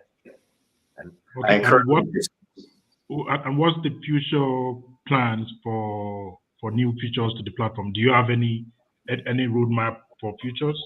Yeah, the roadmap is ginormous. It would take up far more than the screen space we have available here. So yeah, I've got a whole bunch of features. Many are coming directly from our customers as I speak to them. Many of them I've kind of had in my head for a while. I just presented the next version of the product with a customer today, and he's like, that is like 4, 5, 6, 10x improvement over the current writing process. He was really just blown away by it. So yeah, we've got a huge roadmap in front of us. Awesome. Rounding it out, Lucas, any other final thoughts? I'm good, Martin. I had the same questions as Maria regarding the product. So yeah. Right on. Cool. Well, thank you Joe, again, Joe. Yeah. Any final things, Sergio? Joe, send me an email. So even if you're not ready for Anthem Press, we'd love to connect you with many of the authors that were involved in this tedious process. I'm pretty much sure we're gonna pay for the next book. Understood. Great. Thanks, Sergio. We'll do. Thank you, everybody. Already customers coming into the funnel. The showcase. Right on, Joe. We'll take thank you again, Joe. Let's kick it over. We have a few more pitches we want to get through. We only have so much time. So this next founder is coming from Mexico. Liliana Medina, founder and CEO of Applicate. So let's take the video and then we'll bring her up to the stage for Q&A. Of Applicate. Applicate is a wellness app for employees that creates 100% personalized and comprehensive health programs in just seconds. We help companies solve one of the biggest problems they have, that is the high cost that represent having employees out of health ranges.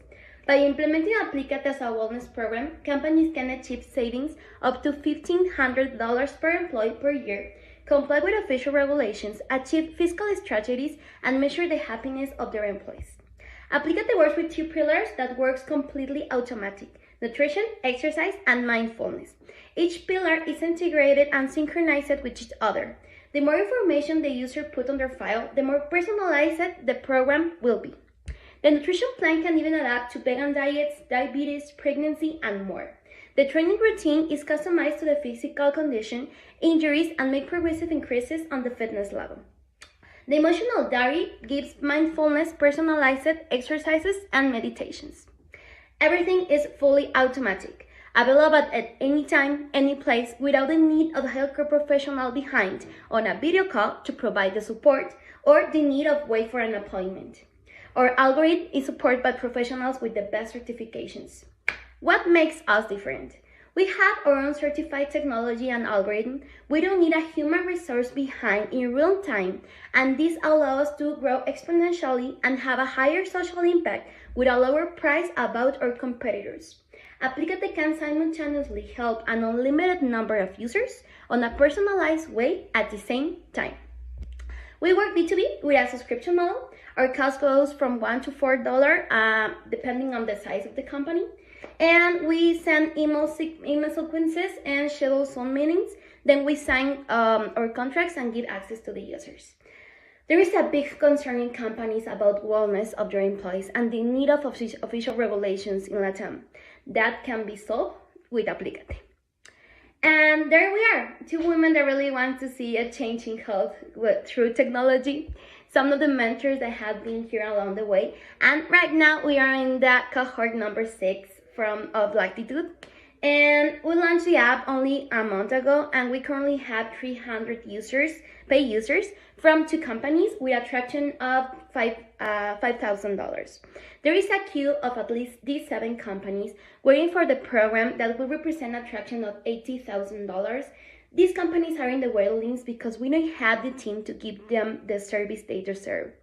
And that's why we're looking for $300,000, because we need a bigger team to provide support for at least 200 new companies only for this year, and there will be more next year, and to build an app that can give the best wellness program to employees in all of time. Thanks for listening. Fantastic. Liliana, let's bring you up to the stage. How are you doing today? Hello, how are you? We're doing great. We're doing great here. Fantastic presentation. Well, yeah, let's get that camera going and let's kick it over to our panel. Maria, you haven't had a chance to go first, so I want you to take the first step at this one for Founder Showcase. Let me see. Awesome, I will do, because if not, our DNA stats will not be good. Okay, nice to meet you, Liana. Nice to meet you. And thank you so much for your presentation. I love the dynamics and the energy that you had. First question, it's an easy one. Are you based in Latam or are you based in the States? Yeah, I'm based in Well, the Latam. company, I mean. Yeah, The company. And it's in Mexico City. Yeah, it's in Mexico City. Okay, and then I want to know more about your competitors. So I know that plenty of startups here in the States are working in this. There is a big need, and I know that different startups are working in these needs at this point of time, B2B. So what is your analysis of the competitors on a global base, and what is your add value? Okay, yeah. So the first competitors, they have like the use of intermediary apps. They use another apps to give like the service, like a benefit for the employees. And we have our own app that has the three pillars integrated with each other. That's the first one. They don't have to be like switching between apps and like having to put their information in three apps, like the nutrition app, the exercise app, and the mental health app. Everything is going to be in applicable. And the other thing is that we don't make like the face-to-face advice in real time. We have a certified technology and a certified algorithm by the World Obesity Federation that allow us to give all the advice and all the program automatic with the algorithm. I mean, the user only put all the preferences they have, all the if he or she have a disease, and just in the moment they click save, they will have all the program just automatic. So those are our first, differences. Thank you. Okay, Liliana, nice to meet you. You do have a lovely energy. I like that. And passion is one of the key assets of a founder. My question is, you did mention that the way your platform is, your company is structured, that ability to scale is one of your greatest advantage. On the other side, you're telling us that you are slowing down because you have a team problem. How does that match together? Yeah, it's because it's only me and Katya, the CTO, and the team. So we don't need like a lot of nutritionists or a lot of psychologists or a lot of trainers to give the support on the app. But we need like a legal part, like all the administration part, and it's only me and Katya on the support team in the middle of the night, just making some marketing mails for the 300 users we have already now. So that's why, because we have the waiting list from these companies, but we can do it just me and Katya alone for just a service to the company, not for our users. The app can work like alone and completely by itself for the users, but we can provide the service to the company. Hey, Liliana, nice. Hey, Nice. So I want to learn more about the potential new customers that you mentioned, that those 5,000 users, and then you said potentially 200 more companies. Are they like an addressable market that you are like seeing, or you have like already had conversations and there's a willingness from those companies to? Okay, so we already have the waiting list, and we already have like a level of commitment for like implement the program with them. But I mean, it's only me and Katya, and I have only like making these as email sequences and like the sale of the app only like for two days each week for like 6 weeks. So we have like this projection about if we grow this team and we have another girl with us that can help us and can like start to making these email sequences and this go to market, we can at least achieve the 200 new companies, or it can be more if we grow more the team. So yeah, that's why also we're looking for that investment. Thank you. Hola, Liliana. Hola, Sergio. Sorry for Maria and Lucas. They don't speak Spanish, that's why they only speak. Just kidding. So I mean, I have seen great companies in this field kind of reach unicorn level. So kind of the idea is, and you're tapping to the Latin American market, which is kind of untapped because these players are more for US, Canada. I noticed that, like these kind of unicorn competitors that you have, they are more, the revenue, yes, the SaaS revenue, it helps, but most of the revenue comes from the coaching side. The corporation pays for the SaaS subscription, and then the employee, wants to have a one-on-one session with a nutritionist, psychologist, or whatever. And those sessions that makes lots of money. I think 80% of the money comes from the coaching sessions. So when I was looking at your thing, I was saying, well, she has the same ingredients, but she's not talking at all about the coaches, which is the key ingredient for making kind of a cash cow, making money. We're here to make money. So then I was wondering, why she loves money? Okay, so we have a projection for the future. The first thing that we want to make money is the volume for the company, like all the subscriptions they have for all the employees. But because we have all the automatic part without the one-to-one, we can make we can transform the qualitative indicators to quantitative. So if the user or the employees putting in their file a lot of anxiety or a lot of hungry or something, we can start to measure that data. So then later, maybe in next step in the future, we can start to go with a one-to-one in the company. But yeah, right now we want to make the higher social impact about having an app that can have everything just automatically. Awesome. Any other final thoughts, Lilian, while we have her? Otherwise, we'll move on to the next. Yeah, let me quickly ask Lilian, is there any reason why your model is a B2B rather than a B2C? I'm sorry, I didn't listen. Is there any reason why you are focused more on B2B rather than B2C? Oh, yeah. The end users of your services are the Cs anyway. Yeah, we have a past experience because we used to work with health campaigns in companies. That was before COVID, right? So that's why we create Aplicate. So we have a lot of experience in that part with companies with the B2B, and we can achieve more volume of users only talking with one or two persons in one company and have all the users of that company. So that's why we're more focused on that. And I think that I'm a nutritionist, so there is a huge a lot of competitors in the B2C part about the health part, and that's why also we're focused on B2B.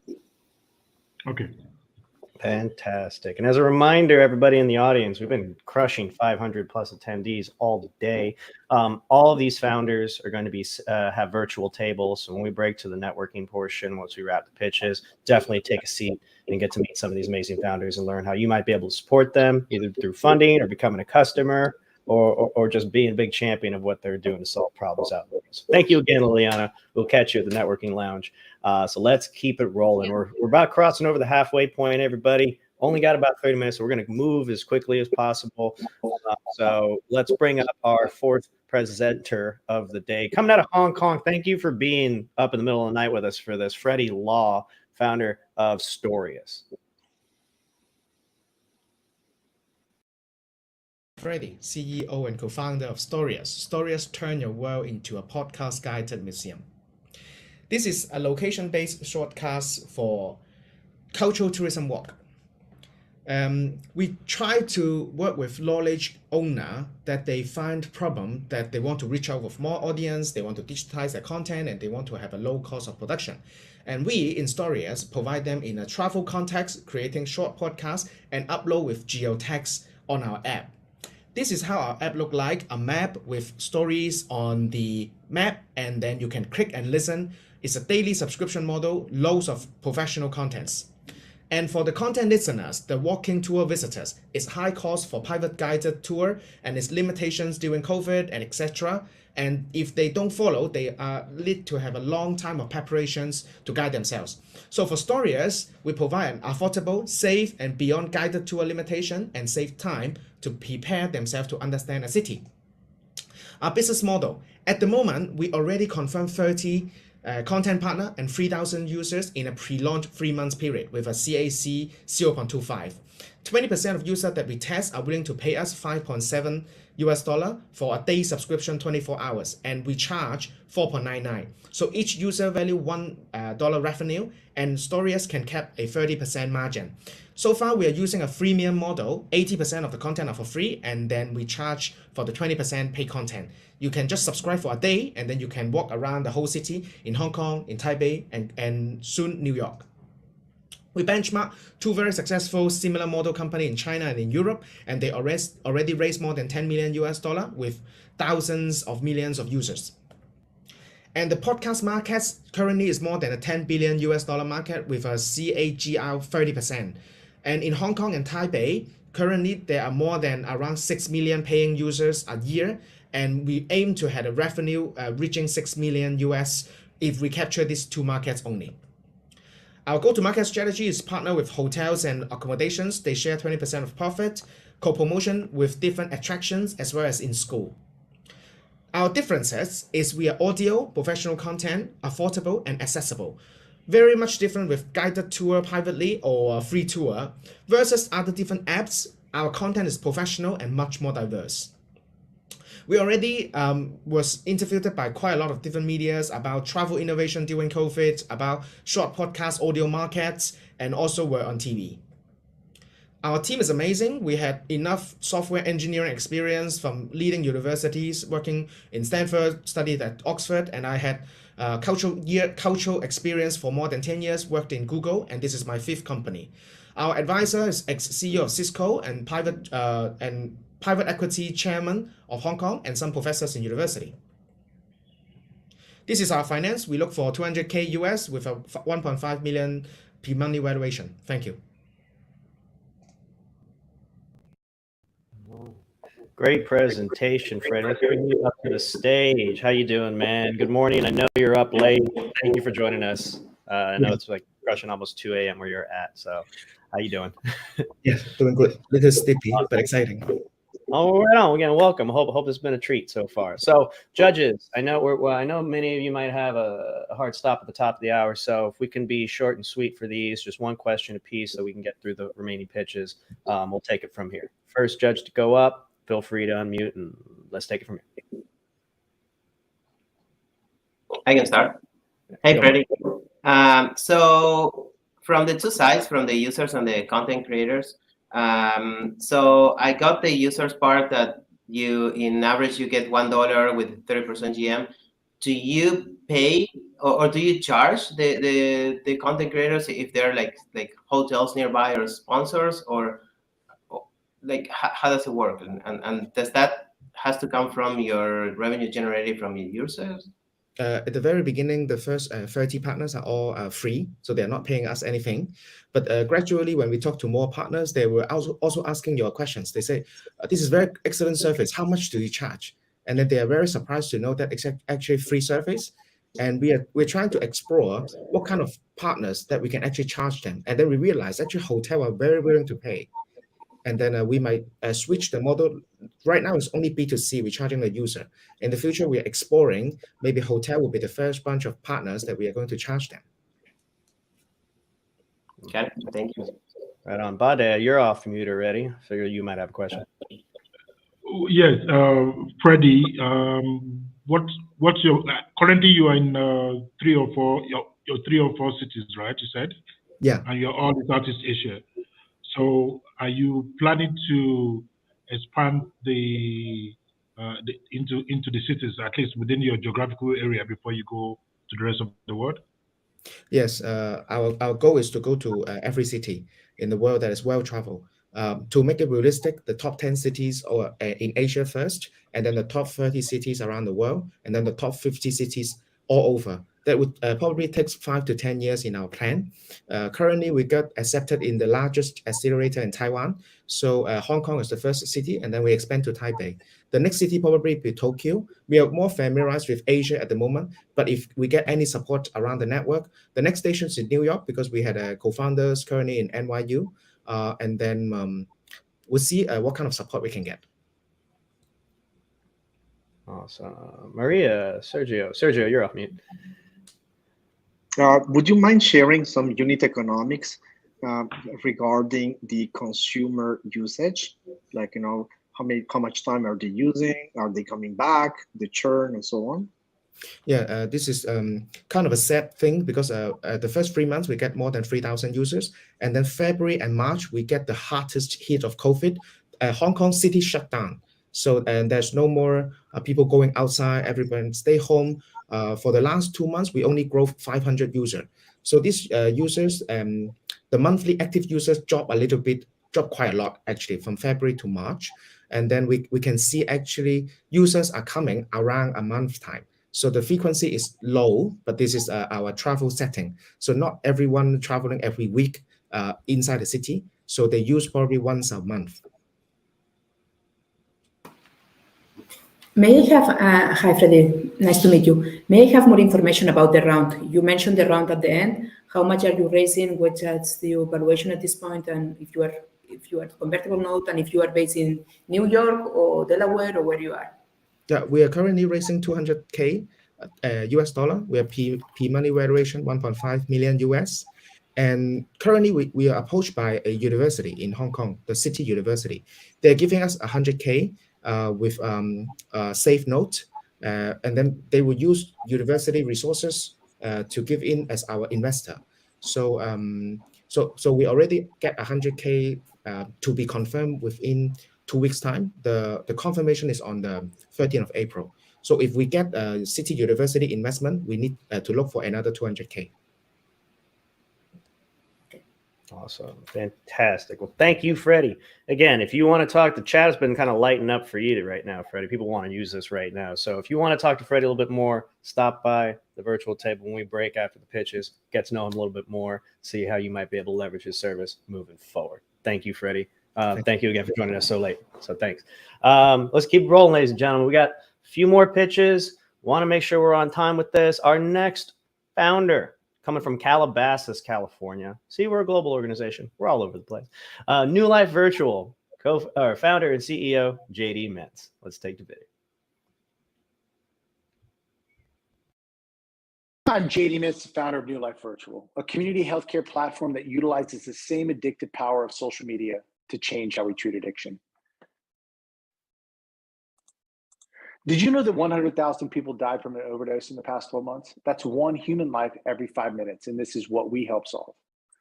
Addiction costs the US economy $1 trillion annually, affects 1 in 3 households, is burning out caregivers, and causing a significant rise in drug use among our youth. It's personal, and I almost died because the current treatment model didn't work for me, which is why I opened up treatment centers in 2014, realized what worked and what didn't, and set out to solve the problem. It's because the current treatment model doesn't work, has too much friction, and isn't scalable. People don't know where to turn, care is fragmented and transactional, which is why only 10% get help, leaving 90% to suffer. New Life is a community healthcare ecosystem that integrates telemedicine with life, social support, and community. This results in higher engagement. Treatment needs to be accessible to everyone and provide the measured outcomes insurance payers need, and we provide that. New Life makes trusted care frictionless, accessible, and affordable. Anyone can download the app and instantly be engaged with a treatment center, individual practitioner, and peer network. We're built for the patient, but the treatment centers and providers pay for the platform. We add direct and immediate value to every stakeholder by lowering overall costs, allowing providers to serve more people, and generate more revenue by yielding measurable, actionable outcomes to improve results. New Life helps reach the 90% who aren't getting care by removing friction and increasing connection to care from anywhere when people need it most. The substance use market is growing rapidly. There are 16,000 facilities and 500,000 providers, and they're tapped out, serving 10% of this potential $300 billion market. Our revenue model is a monthly subscription fee scaled based on the number of practitioners and active patients. We had 500,000 revenue in 2021, which allowed us to build, validate, and sell the New Life platform. We have 8 paying clients on 3 continents and project having 40 by the end of this year with a successful cap raise. By coupling clinical and outcome assessments with AI, we empower existing providers to operate at their best. This empowers patients to control their care, their recovery, and give their support system peace of mind. This is what makes New Life unique to all of the other platforms focused in the addiction space. Our core leadership team consists of industry professionals, technology expertise, and clinical experts. We have deep connections in the substance abuse vertical and a scalable development team. We're currently seeking $500K to expedite our sales and marketing efforts, to further validate product market fit, and take advantage of some immediate opportunities. I don't want people to know where to turn or who to talk to, and we want to impact millions of lives by making recovery accessible and rewarding, and ask you to join us on our mission. Thank you. Right on. Fantastic presentation, JD. Let's bring you up and get to it. JD, how you doing, my friend? I am doing well, Martin. Thanks for having me here. Well, thank you for joining us. Let's get that camera going. Let's kick it over to our judges. Who wants to go up first? Lucas, you're up. Can I make a clarification with JD first? Go for it. So maybe it can help us to prepare the ground for the questioning. JD, I want to understand, are you a platform and a software as a service for professionals, or are you providing professional services to end users? Excellent question. We are a platform that enables existing providers and professionals to provide the care. Okay, because that was quite important for me. So the reason why I wanted to understand that is the composition of your team. You tend to extend your team to professionals. What is the purpose of that if you're just providing a platform for the professionals to use? Well, our team is comprised of, we do have clinical supervisors or clinical aspects to the team to help ensure that, we're enhancing how people, the best features of the platform. So these professionals provide that feedback. But the bulk of our team is operations, customer success, product management, and sales. Okay. Awesome. Thank you. Lucas. Yeah. Hey, JD. Nice to meet you. Hey, Lucas. How are you? Nice to meet you. Good. Thank you. So I wanted to learn more about the user interface for the patient. How does it, how dependent success is on the patient being proactive, getting help, through your app? Great. It's a great question. So ultimately, the app is available for anybody to download and use, whether they're engaged with a professional provider or treatment center, or they just want to join in a social capacity community, talk to other people in recovery, for example. But our first phase is actually going to existing treatment centers, clinics, and individual providers and caregivers to digitize their services and scale their services with their existing and past clientele. So to connect them, provide easy access to care, kind of surround them and create a community around them, digitize assessments, collect data, so that they can continue to keep them engaged in care and in community and on the right path. Thank you. Oh, let's see who's going to be first to unmute, Maria or Sergio? Maria. Yeah, I am not the shy one here. Right off the draw. Quick question about your forecast. If I understood properly, you are planning to, or you are already in different countries, correct? Correct, Maria. And how that works from a legal perspective for the medical services, because different countries have different legislations, and how you adapt the app for all this. What's the idea? Everywhere? Right.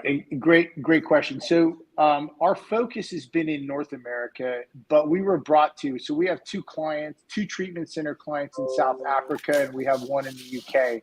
Now, because we're just a software as a service provider and platform, it is built in our individual clients are responsible for providing the care, being the licensed provider, So they are the ones that handle all of their own regulations in the care that they provide in their clientele. So we just empower and help them digitize and scale what they're already doing with their clientele. And so if you can imagine where we've gone through COVID and some of these, especially where we've seen in South Africa, you have a lot of people that travel from Europe for care.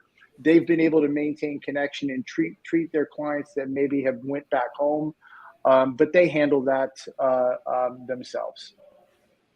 But you mentioned to Blade that you have as well clinical specialists, right? Or not? We have clinical advisors, right, that help us design functionality and features, assessments, services, and then some other. But they are not in the operations of the. They are not in. They don't provide clinical care or operations. Correct. Okay. So it's a pure platform and SaaS play at this point. Hey JD, fantastic idea. I mean, the issue of caregivers. I mean, I have seen many startups trying to solve that. So I think you're approaching on the right way with having the software for enterprise. Why are you not targeting specifically the silver economy? At least in Canada, that's where kind of the demand is huge, because we have our population on the silver side is like I think it's a majority, and like there's now private resources and the government resources, and it's just a mess, and there's just a tremendous market. So I was just wondering, why haven't you just concentrated as being new life for the silver economy? For the consumer, you mean? Is it? Yeah, it's a great question. We will be going on that trajectory, but first, our strategy is to get a lot of the treatment centers and providers are either independent or small providers. So we want to build a network of providers and clinical experts providing building and scalable their own businesses on our platform, connecting them, and then expanding that to attract consumers and leading them into the correct provider based on their needs, perhaps their geography, or based on how the provider's performance has been by utilizing our assessments and feedback modules, so that we can more appropriately make those matches. So it's an iterative process. So that's our roadmap. Okay. If you ever are ready to target the silver economy, there are specific investors for that category, and you can tap. For example, in Canada, there's an organization called Age Well. Man, you're gonna receive $1 million of grants just to beta test that. So I mean, the market is huge. Don't underestimate it. Interesting, Sergio. Thank you for that information. Awesome, fantastic. Thank you, JD. Again, there's some people resonating in the chat with what your mission's all about. So I hope you get a chance to meet them, and I hope you get all in the audience get a chance to meet JD when we head into the networking lounge. So thank you, JD, one more time. We got 2 more to go. I know that we have a couple of our judges that need to leave at the top of the hour. I hope you can stay with us for the next one, for the last 2. We're going to try and move to this very quickly, but I do appreciate all the time you spent with us today meeting these founders. So let me know if that's possible, and then we'll kick it to our second to last presenter. Coming from Montreal, Sergio, that's where he's at. Jennifer Creedbos, founder and CEO over at Blossom. Let's take it to video. And $1.5 trillion a year buying wellness services online. Wellness creators work hard to help people feel better, but they still don't have a dedicated platform to grow, manage, and monetize their communities. Before Blossom, I built and ran a corporate wellness business, helping thousands of people in schools and hospitals and offices feel better. While working with teens with eating disorders, I received hundreds of questions from families and medical staff about where to find reliable wellness creators. I could have sent them to traditional platforms, but the team shared repeatedly that these platforms negatively impacted their mental health. With the rise of the creator economy and digital health, there's a 76% increase in people seeking alternative online communities for learning and connection. Introducing Blossom. Wellness creators, You work hard to help people feel better, but still don't have a dedicated platform to grow, manage, and monetize your communities. We are entering a new era of technology, empathy, finance, and social consciousness. Imagine if you owned part of the platform you post on. Imagine if you could stop piecing together multiple platforms. Introducing Blossom. We help you build a sustainable, independent economy, practice, and community with no crypto experience needed. From coaches to trainers to healers and beyond.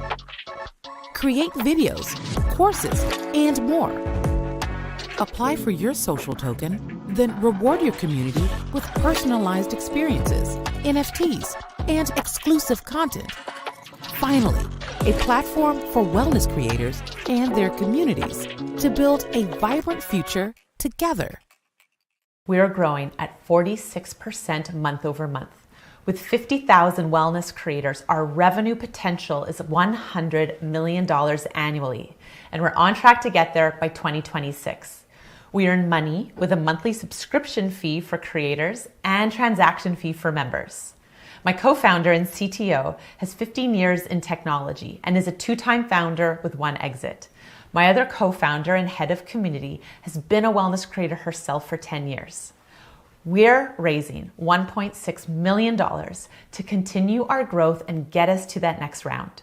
We have a product and customers and marketing and sales pipeline that's working. We're on track to bring on 10,000 wellness creators and 200,000 members. This sets us up for $1 million in monthly recurring revenue by Q2 23. My name is Jennifer Krudboss. I'm so excited to meet you and tell you more about Blossom. Book a meeting today. Oh, fantastic presentation. Jennifer, welcome to the stage. Founder Showcase. How are we doing today? I'm great, thank you. Oh, fantastic. Awesome. Well, let's kick it over to our judges. I know Sergio may have had to step out. Unfortunately, we're at the top of the hour, but let's get it going so that you can get to know some of these remaining judges we have. Nope, he's miraculously reappeared. Good, I hope so. He's also based in Montreal, so I was glad he's here for you too. So first judge up, Bade, Lucas, y'all already off mute. I don't know if Maria, Sergio, y'all want to kind of play hot potato and go back, but I'll kick it to whoever wants to start first. Okay. Bade. Lucas, Go.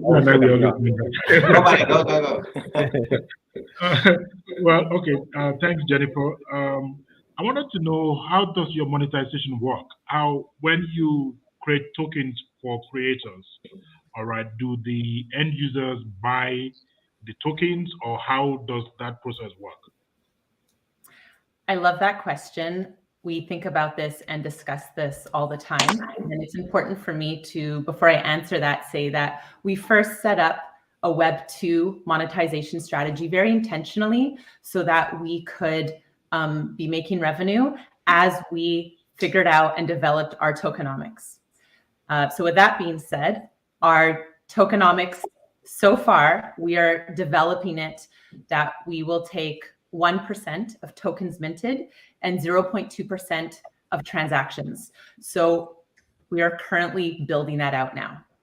Okay, so you're pretty much still doing the traditional Web 2 monetization today.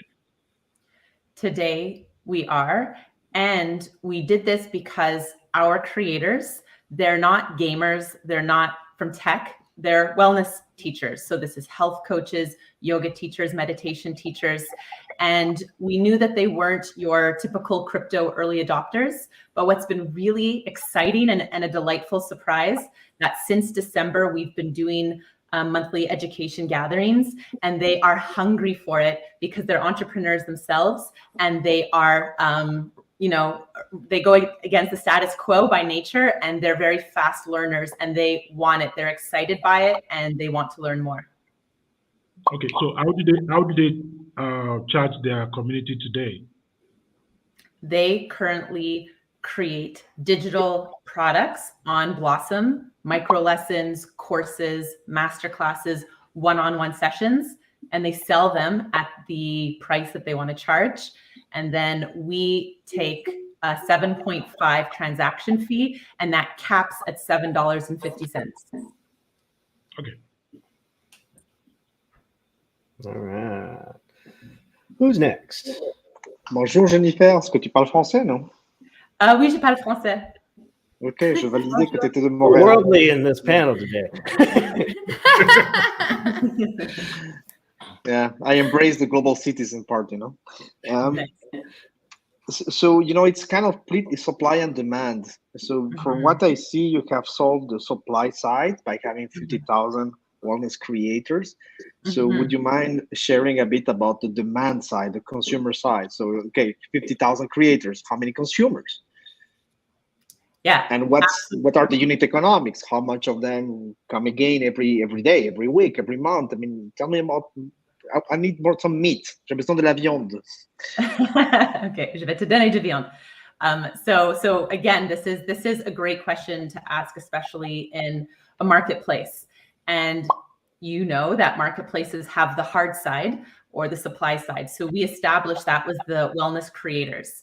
And another delightful surprise we discovered is that this atomic network that we built of health coaches, they're humans who are very interested in growth and well-being, and they have created their own ecosystem of hiring each other's services.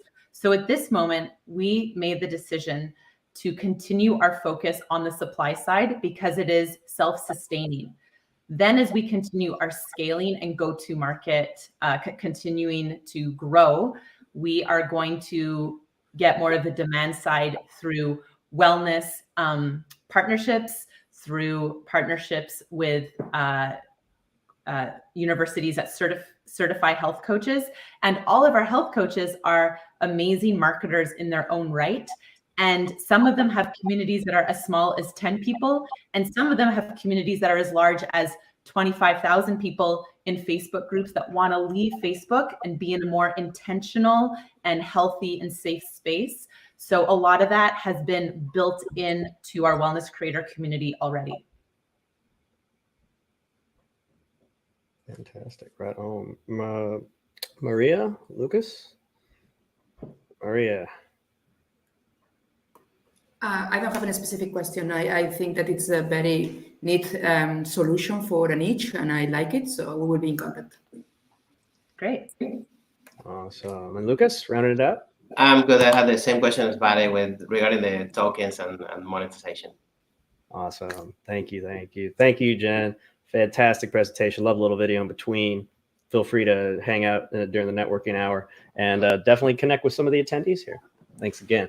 Thank you. Last but not least, we're keeping it in Canada. Thank you again, Sergio, Maria, Lucas, Bade, for being with us and staying along a little bit past the top of the hour. So this final presentation is Vivian Liu, coming from Vancouver, Canada, and her company is May, also known as Making Auto Easy. Let's take the video. I'm the founder of May, which stands for Making Auto Easy. We are building a guided car shopping experience for women by women. After spending 7 years in the auto industry consulting dealerships on behalf of General Motors, when it came down to buying a car of my very own, I still thought about bringing my boyfriend and my father with me, which felt absolutely ridiculous considering I know way more about cars than they do. And it turns out I'm not the only woman who feels this way. In fact, 90% of women wouldn't visit a dealership without a man, despite the fact that 85% of car purchases are influenced by them. And even though women purchase the majority of all cars, most women don't know where to start when it comes to buying one. We have built an unbiased, guided car shopping experience that helps women make smart and confident car buying decisions, using our recommender system that is customized, accurate, and relevant to what women actually want in a car. It is no surprise there are many big players in this space.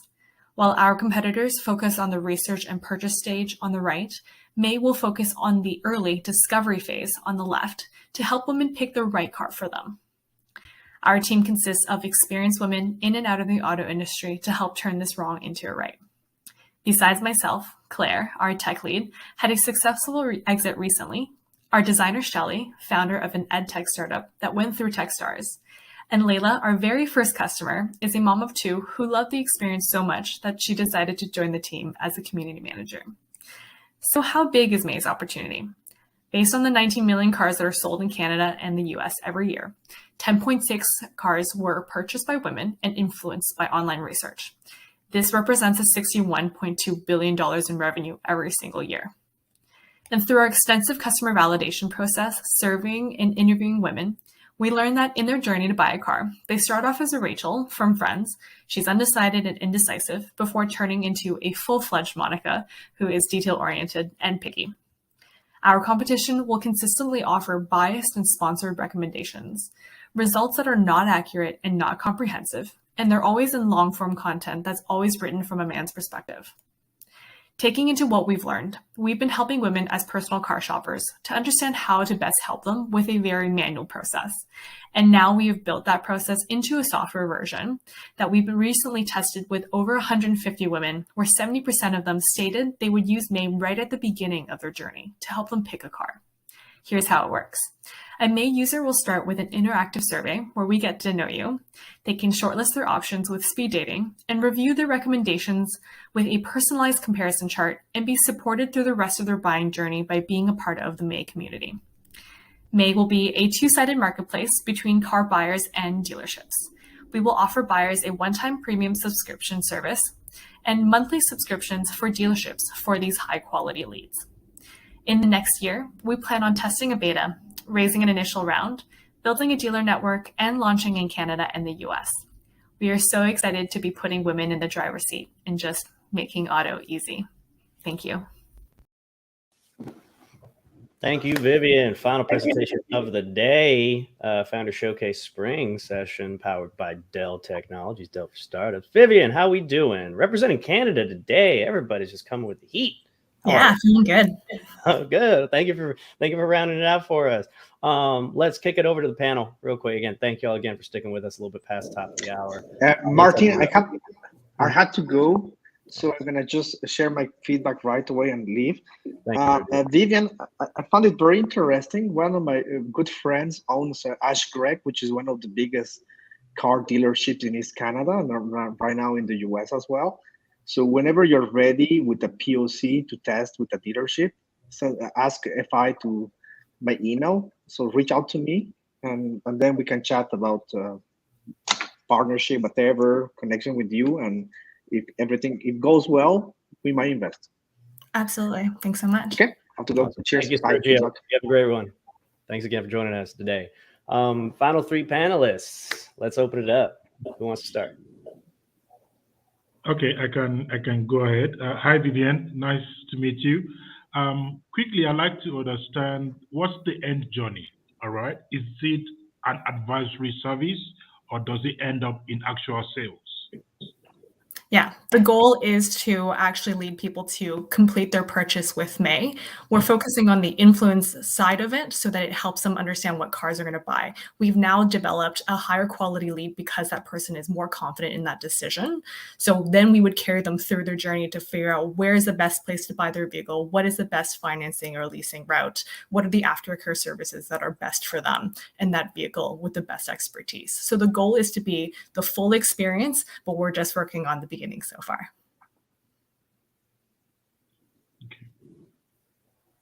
Hey, Vivian. Nice to meet you. I have a quick question. Why is your focus only on women as users? Have you explored if there's probably a lot of non-women users that would need help with car buying process? Yeah, the reality is a majority of men these days don't actually know much about cars either, but the industry is very focused on men. The information is portrayed very much from a man's perspective, and I'm trying to build something that essentially anybody can use, but I want to build it with women in mind, based on the information that I understand about women and myself in the car shopping experience, rather than putting that, a lot of women now, they're putting that decision off to their husbands or their spouse or things like that. But not knowing that they actually understand their needs for that car better than anybody else for their kids and for the family. So I want to build something that's going to help them understand their options in a way that the industry hasn't shown before. And the reality is anyone can use it, including men, but I want to build something for women because it just hasn't been done. Thank you. Hi, Maria here. Thank you so much. I love it. And I was smiling through your presentation because I am one of these women that I am going to my husband to ask advice. And he's like, he doesn't know anything about cars either. But I don't know why I am asking to him. But, and I will love to have a platform like yours that will speak my language when we are talking about cars. The question here is I think that in the shopping process, it's not a tech problem, it's a cultural problem, right? So how are you going to change the culture for women in order that we will be willing to go to your platform and make the change in our habits in how we shop a car? Yeah, I find that the initial way that I've seen a really big difference in the adoption of May is through the way that we go about it in our content, in our language. So we're not talking about performance or horsepower or your cargo space in cubic feet or leg room in matter of inches or centimeters. Like that doesn't mean anything to anybody. It's all relative. Everybody's life and individual, their family is of different size, different height. So these things matter. So it's trying to build everything culturally to understand what the way that women, the preferences and behaviors that women show and exhibit when it comes to car shopping in general. So that's kind of the way we're going about it. We're going to put your preferences first if it's a matter of safety or a matter of convenience. Love it. And my second question is about your go-to-market. You are going B2B to dealerships, or you are going to B2C straight forward to women? It's going to be both. So my plan right now is to be a marketplace. I'm catering to customers right now, but the end journey is to map them to the right dealer partners. So that's the goal. Awesome. Okay, and a quick question also follow up for me. What's your revenue model? You did mention that for your end users, you intend to have a one-time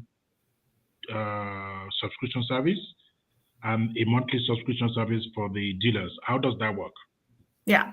So on the car buyer side, so the service is free unless you want the additional concierge service where it's an expedited service. So rather than going through 4 months of car researching, we can help you figure out the perfect car for you in a matter of days or weeks, which saves a lot of people the Saturdays that you'd rather spend with your kids than going car shopping at dealerships. So that is a one-time fee for the premium service.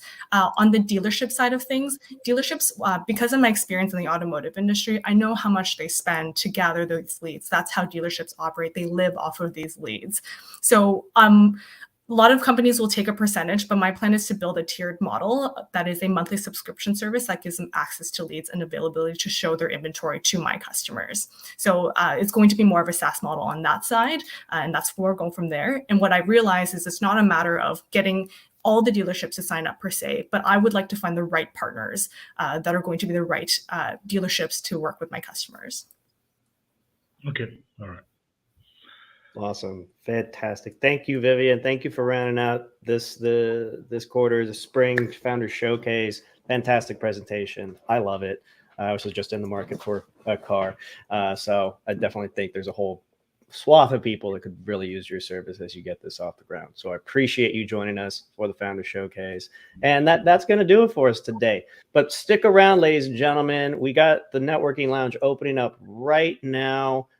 Big shout out to David Brown and Jonathan for kicking off things with an amazing fireside chat keynote.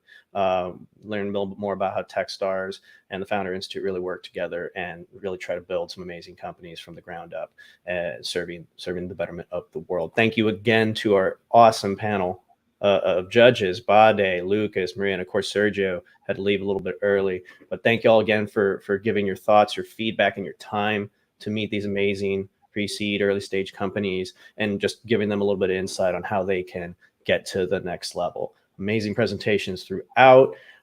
So here's what we're going to be up to moving forward.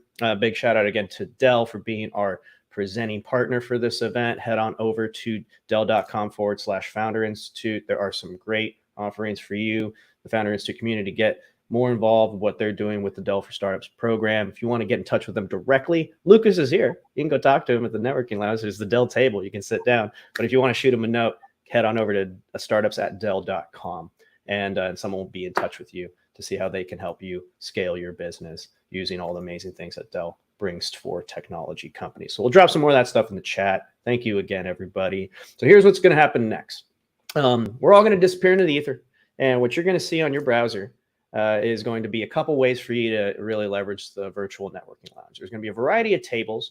There's our Dell partner table right at the front, and then you're going to have tables for each of the founding presentations startups right at the top too. So if there's somebody or many of the founders that you really want to connect with one-on-one, you can take a seat at a virtual table, have a smaller group discussion, and really learn more about what they're doing, be it if you're an investor and you're ready to write a check, and I'm sure a few of you are.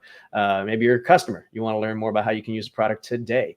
Or you might be a supporter. Hey, you might even meet somebody here that wants to join the team. So please connect. We're going to have these virtual lounge open for at least the next hour. We usually keep it open much longer. I've come back a day later and there's still like 24 people hanging out in here. I don't know why, but y'all have fun. Keep doing that. So that's going to happen. There's also, again, if maybe you don't want to jump it right into a smaller networking table, right at the top, you're going to see individuals doing speed networking. So you'll have 5 to 6 minutes. You'll connect automatically with somebody else looking to speed network, and you can have some one-on-one conversations with fellow members of the audience. We're still sitting at well over 300 attendees, so we got plenty of people in the room. Certainly want y'all to connect with each other and learn a little bit more about what each of you are doing. Spend a couple minutes, get to know each other, and then y'all can move on to a next session or jump into one of those tables. So thank you again for all of you for joining us. We'll be back in August for another Founders Showcase, some other things on top of that, but we'll announce those dates a little bit later in the weeks and months ahead with another amazing keynote and some awesome founders that are going to be presenting just like you saw today. But for everybody out in FI land, my name is Martin, EIR with FI and lead director for our Texas programs. Thank you all again for watching. This is so much fun to host and be able to show you what we do here in the FI community and feature some amazing founders that are really breaking ground, enacting change for the communities around them, for solving problems that really matter in the world.